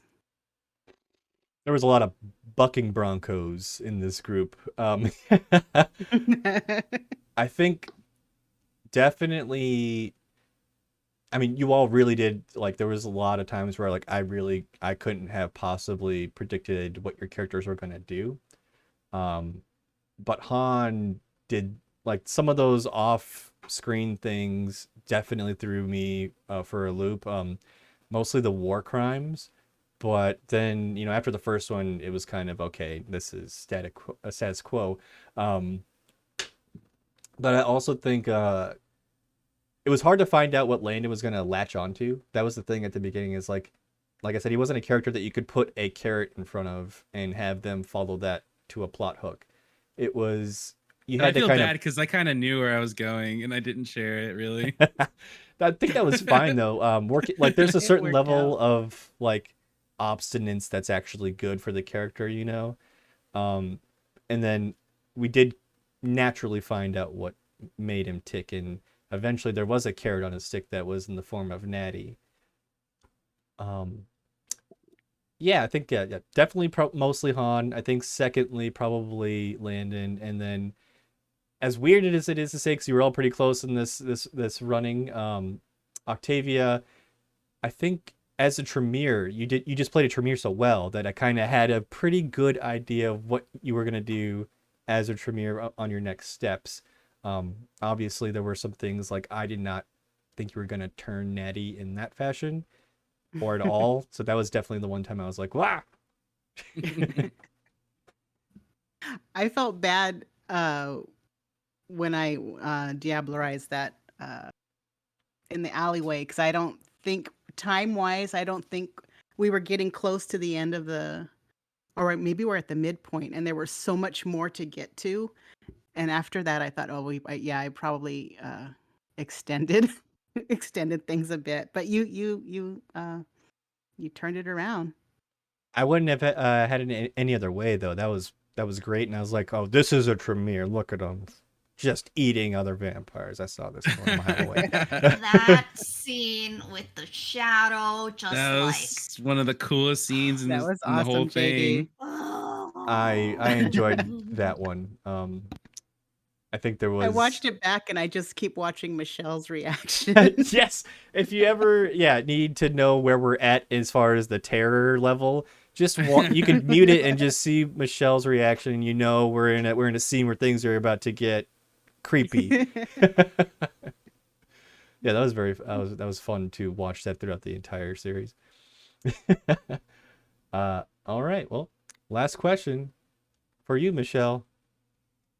What do you got for us? I'm gonna cheat and I'm gonna ask, well, everyone but JD. All right. Woohoo. What were your characters like as humans? Ooh. Oh, that's a good question. As a human, Octavia was her grandmother was a curandera, so she was a faith healer. So she grew up kind of like in that world. And I think she has a really cool backstory that she loved that world, but she was always skeptical about it. And I think her grandmother, we had it so that her grandmother accidentally cured somebody's ghoul. And out of revenge, they turned Octavia. So it was like one for Aw. one. So that was so that's why she hated her sire. And just the process of turning a Tremere is so horrific. So what are you thinking, JD? I'm just like, I see wonder you're how she got that plotting. weird curse, that weird shadow. Yeah. Oh. Yeah. But yeah, she was just a very family oriented, traditional person. So, but then she kind of isolated herself, and I think with Landon and Natty and even Simon and Gregory, she was kind of maybe thinking she was kind of rebuilding her family back up, and then it kind of went horribly wrong. I was hoping somebody would do some fan art of like Octavia at the top with her family, like her new this badass family that she created. The Matrix. Yeah, the Matrix. There might be art out there somewhere in the Either works. that or just like a Fast and Furious family photo.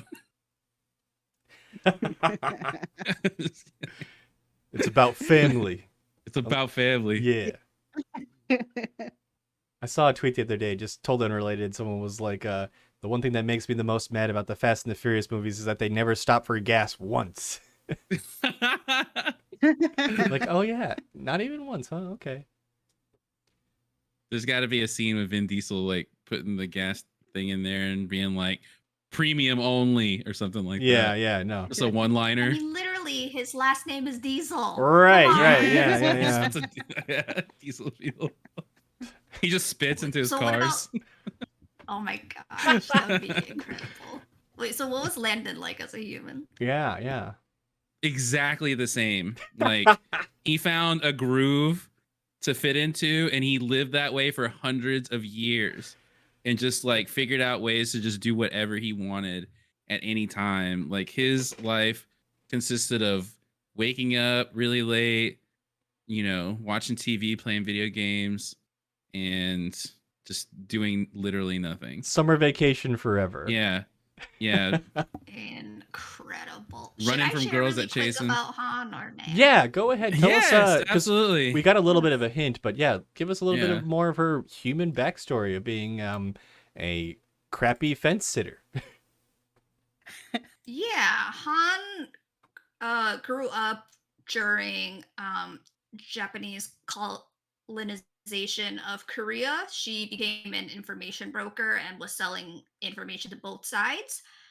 Things She got sold out by a rival, so she had to escape. She went to Europe where she met her sire, who was part of the 40 Elephants, which was a real all woman crime group where they would just like Cool. rob stores, and it's fascinating stuff. Look them up. But yeah, That is so fascinating. um yeah, it's really interesting. But yeah, so she basically ended up joining this like all woman crime group and getting turned by her sire eventually.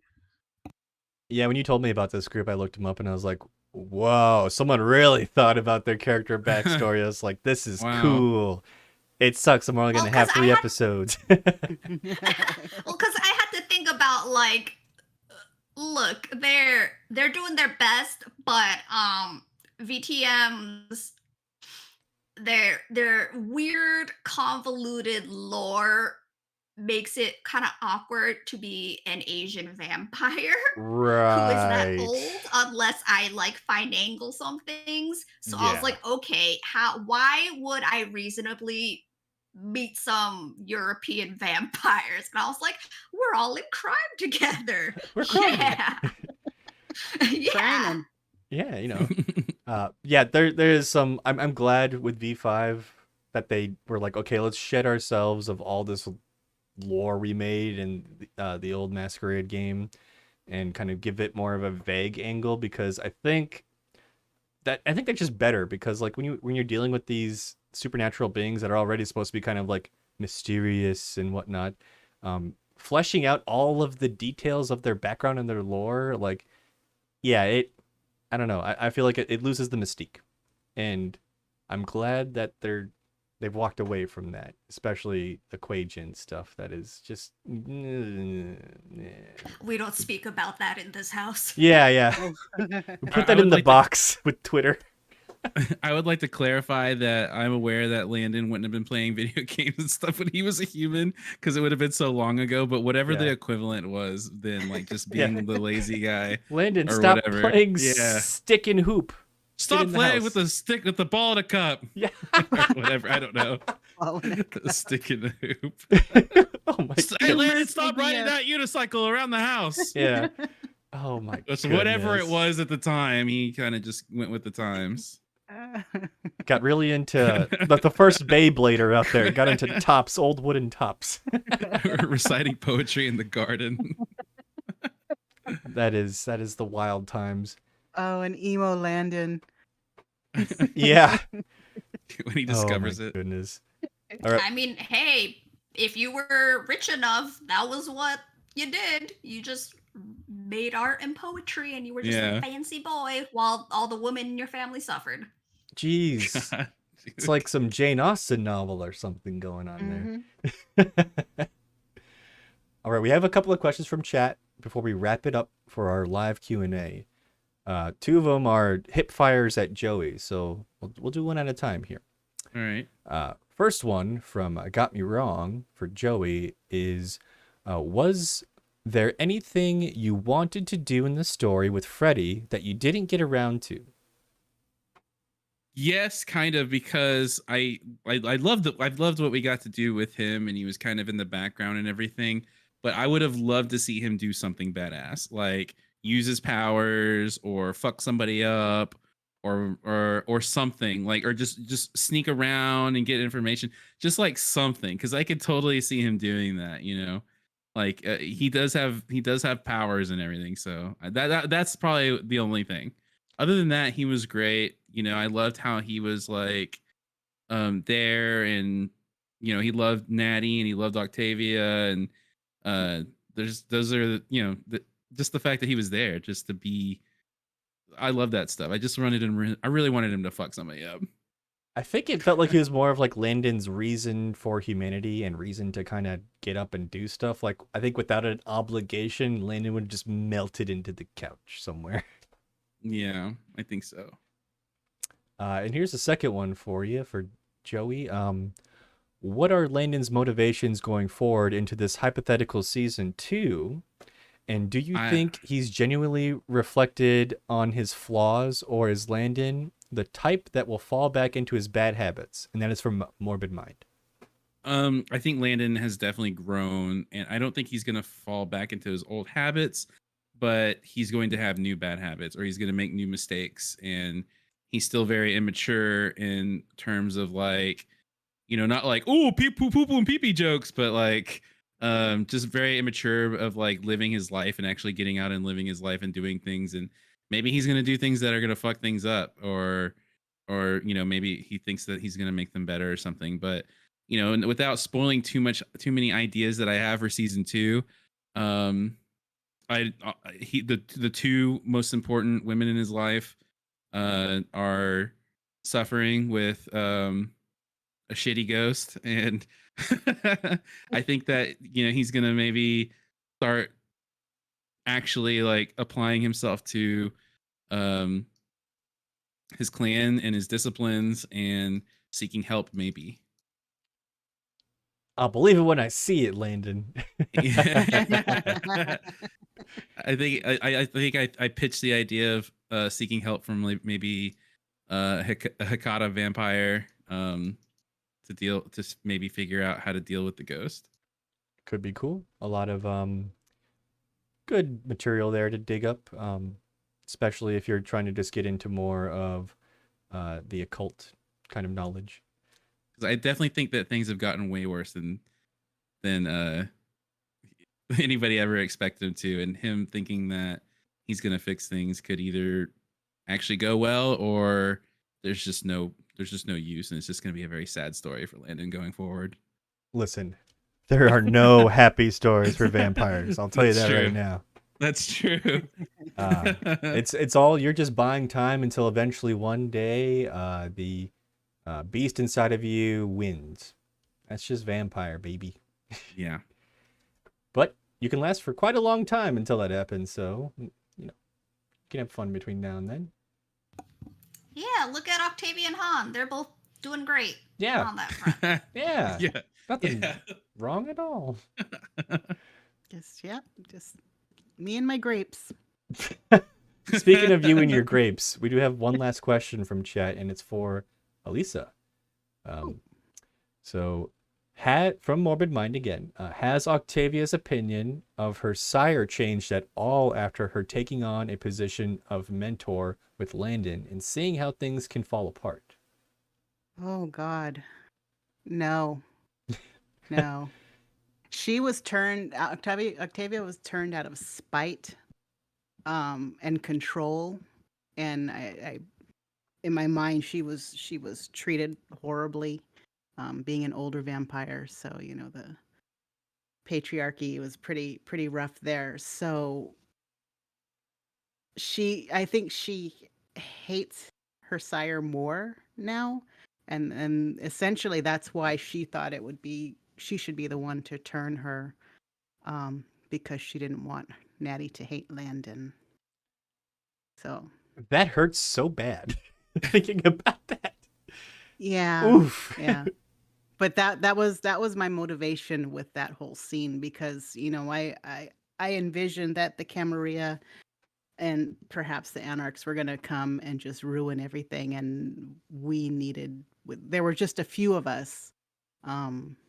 We needed everybody that we could spare, so it was a bit of self-preservation, but also she's starting to think more of the people in her life, so she just wanted them to be happy, but that didn't work. The dice said no. Oh boy. I mean, hey, no one important died there, so that's good. Uh, but boy, True. howdy, that could have been a lot nicer. Yeah, I that was was really rough. sad that like when we at the end of the story there hadn't been any kind of like reconciliation between Landon and Octavia, and that's so sad to think about. Like Yeah. I Ugh. they even never messaged made you. up. Yeah.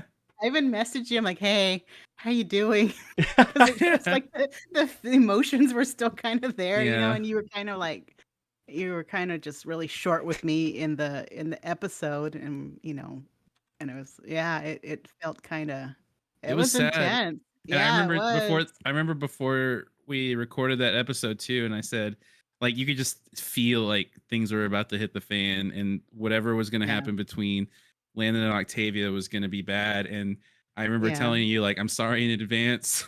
I'm gonna go all Yeah. in with the role play, and yeah, and then led to that really sad moment. You know, Yeah, yeah. I think I even had that moment when you were inviting yourself over to our place, like in episode 1, yeah. and I was being real bitchy and like, no, no, you know. But then after I'm like, Elisa loves this, Octavia hates it, but I love that she was have all of these crazy people living in her house. So yeah, behind the scenes, we were checking in with each other a lot. But yeah, there was Yeah. some. It was brutal. That episode 4 was just. Ugh. I think I slept for a day afterwards. I was exhausted. Didn't we all get sick? I mean, it was great for me. Yeah, you're Yeah, rich and you did great. powerful. Go Uh-huh. Han. Watch Team all of your Han. enemies virtually disappear overnight. Good times. Wow. Yeah. There's Does just been that- Oh, go ahead.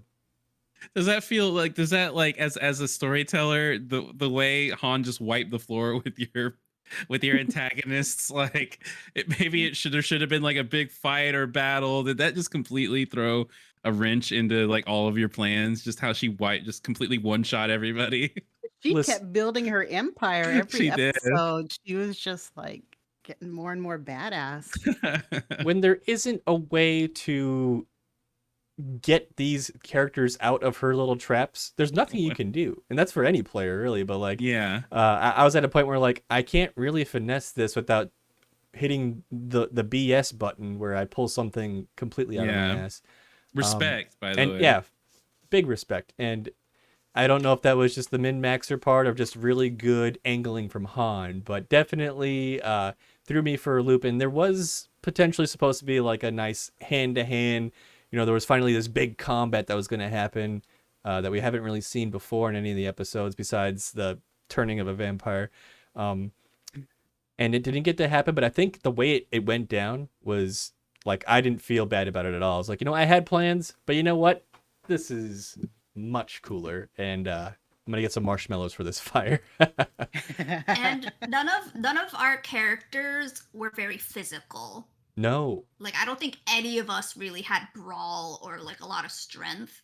So we were like, that was part of why I kept doing these moves to like maneuver in the politics and like using my like pulling from my crime connections and things, because Han cannot take a person in a physical fight. Like, human, sure, probably, but like another vampire, like, no. And Mm-mm. we knew, because I had interrogated Geo, we knew that Melinda was very powerful and likely had like level 5 disciplines. So I wanted to get rid of them without getting into direct confrontation. So I was very much trying to avoid trying to keep us alive as much as I could.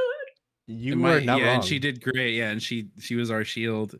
And if we ever got into that situation where we had to fight, or even if there was a PvP situation, I built Landon in a way that maybe he could slink through the cracks and just be really like slippery and just a pain in the ass to deal with, instead of like just having to fight somebody head on and stuff. Like that was my plan. And you know, I didn't have to test that, so thankfully, because it might not have worked. I was kind of glad you're with all of your approach on that, because I was worried, like looking at the dots distributed on the sheets, I was like, I like action in some stuff, but at the same time, there's a point where I'm not going to just summon action to try to hurt you, you know, and I was trying to more react to what you were giving me with your characters and as players. And you definitely took it and ran. JD. Yeah, we had We some killed action. so many people. Yeah.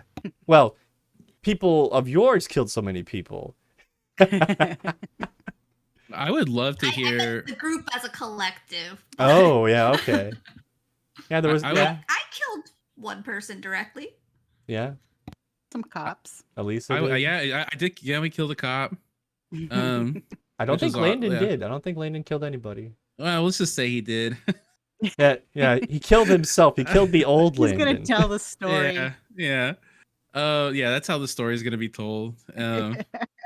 With the, did you hear about the time that Landon killed a cop without getting a stain? Uh, wow. I would love to hear from like chat, like how they enjoyed the story. What were your favorite parts? Like what would you like to see from a season 2? Things like that. I would love to hear some Yeah, stuff like we can that. flip it on them. Chat, if there's Or- anything you liked the most out of this season, or what you want to see in the next season, say now or forever hold your peace, or Merch whatever ideas. merch ideas. Oh, you are just sweeping me into a corner. Um, and you know what? It's fun though. I like the idea of making some merch for this. Putting Yes. physical stuff out there and also art that sounds like it's going to be on its way eventually.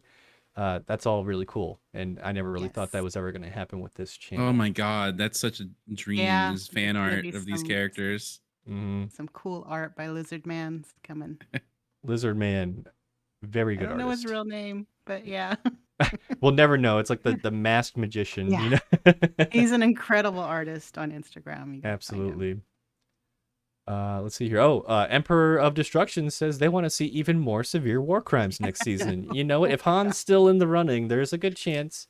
Or maybe we did talk about this you know, Oh, are you gonna spill the beans? not totally, but I would say that there was talk of Michelle maybe not playing Han and Han being an NPC out there to do whatever Han does.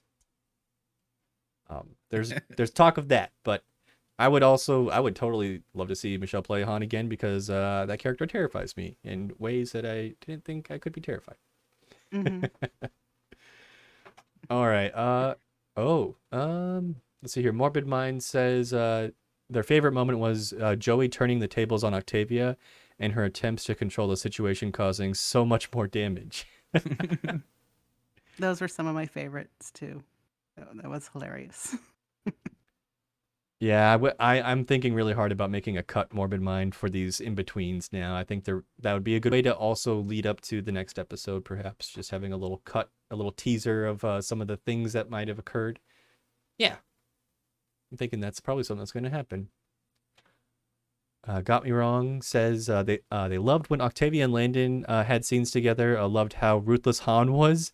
The Natty being turned stuff was so unexpected. It was too great, and Han taking out that boat ruled. That I agree with everything you was put so there. cool. Mhm. A lot of that too, like for me, I try to write like, some things that are supposed to happen. Some things that I can push the characters towards. All those things, none of it was me. That was all the players, and they deserve all the credit for all of those scenes. Aw. You deserve it. You guys did a really good job. I have like for season 2, I have so many ideas for the ghost, the wraith, and I bought so many books to read up on all of that stuff. Oh boy. I'm not much of a min maxer, but I want to I want to be true to this lore and the story and stuff.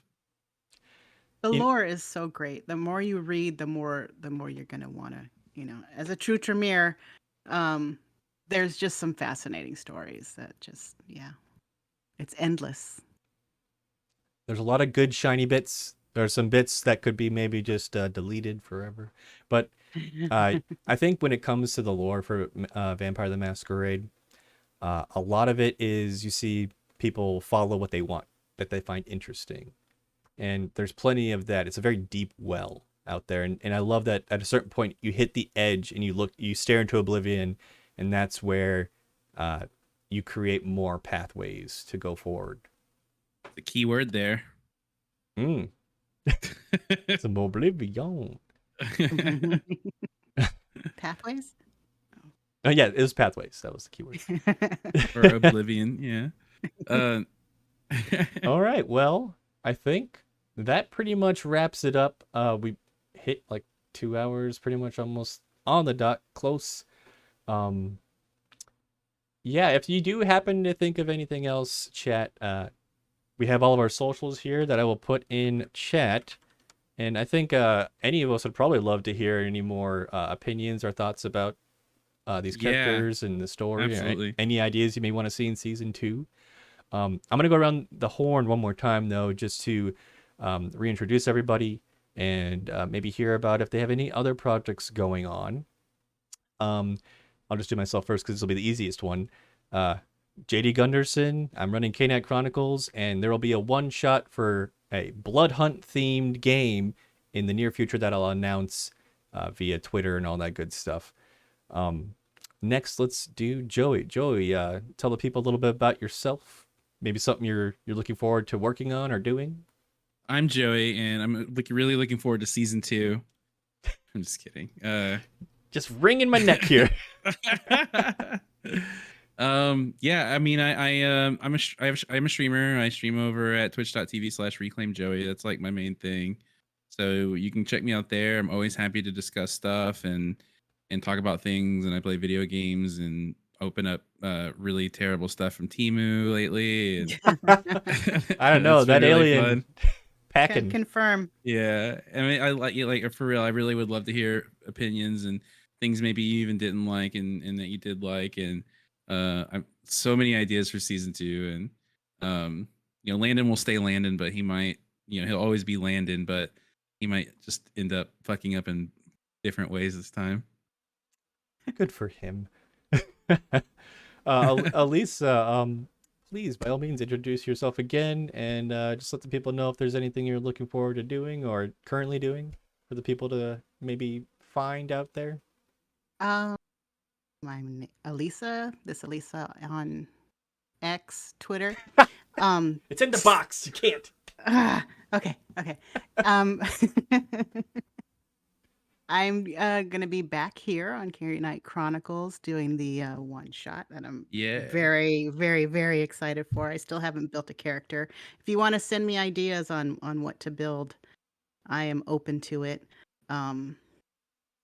And that's about it. It's gonna be action packed, right? It's gonna be all out. Are we the first ones to ever run a game in that setting, in the Blood Hunt setting? From what I That's can cool. tell, that we are the first ones to try to use that setting in a actual play tabletop. Pioneers. Something like that. That'll be cool. Last Oh but yeah, and I'll be on the season 2 of this chronicle. yeah, all good things to look forward to. Nothing bad could possibly happen in any of those games.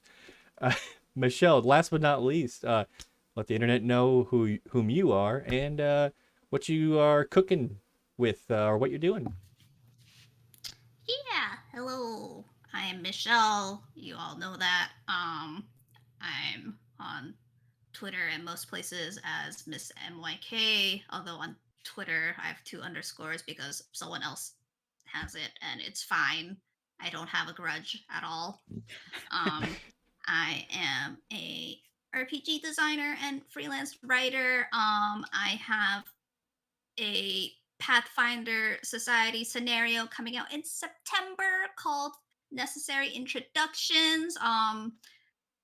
If you want to play a level 1 to 4 character, like in kind of an easier setting, and maybe face off with some weird little guys.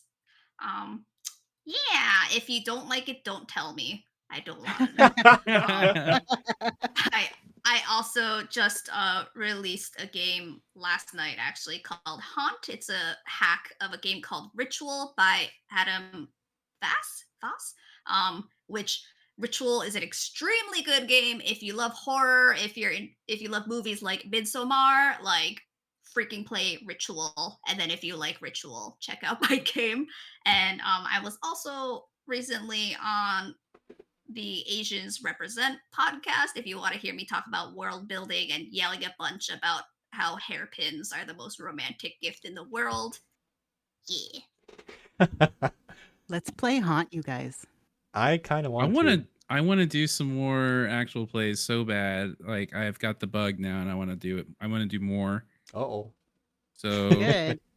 I don't know how to really get into more, but I would really just prefer to do season 2.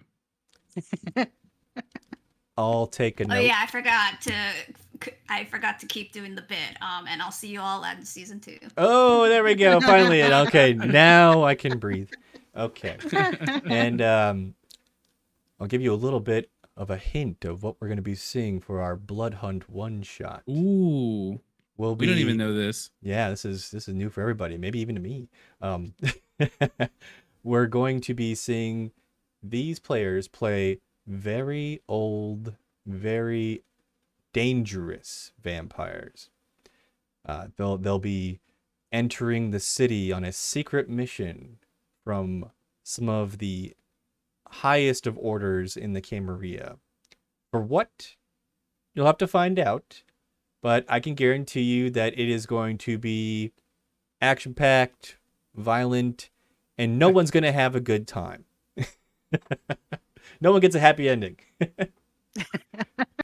But as far as who these players are going to be playing, we haven't gotten to that point yet, but I have a feeling that they're going to make just as good characters as they had for this Chronicle, if not better. I don't know. Maybe. We'll raise the bar. Ooh, okay, yeah, okay, Michelle. I assumed probably you. has like 5. Yeah, they're just characters sitting ready. there. I'm the one that's far behind. I'm struggling to decide what I'm playing. I have no haven't idea. either. But I'm so excited. I can't wait. JD keeps pushing me to play Nosferatu, but with this face, You can put a mask on. Just get oh, you do have that mask that you got from Temu. Oh yeah. that's true. I do have a mask from Temu. Yeah, Temu mask time. Yeah, maybe. I have some really cool stuff from Temu. That's debatable. Including an alien baby. That could be cool. Yeah, it's like a gray alien baby. His name is Zach, that you guys named XAK. XAK Zach, yeah. Well, everybody, that was our live Q&A. We got pretty much all of the questions I wanted out of the way. If you do have any extra ones, please hit us up on the Twitter or whatever they call it now. Otherwise, yeah, we will see you soon after we announce and record our Blood Hunt one-shot that you all made happen with your wonderful generosity supporting a really awesome charity, No Kid Hungry. It converts every dollar that you all donated to 10 meals. So $1 is 10 meals. That's insane. There's over 4,000 meals. That's crazy. And you all made it happen. So yeah, that is awesome. Everyone give yourself a pat on the back if you helped us or were here at all and followed, or the players, of course. Anything that you all did moved the needle forward. And I personally thank you very much from the bottom of my undead heart. And thank y'all for letting me be a part of this, being a noob and everything. It means a lot to me because I had so much fun and I was just dying to do this. It was fun. Absolutely You were dying great. to do it. We loved you great. throughout the whole thing, and you definitely did die for this in one way or another.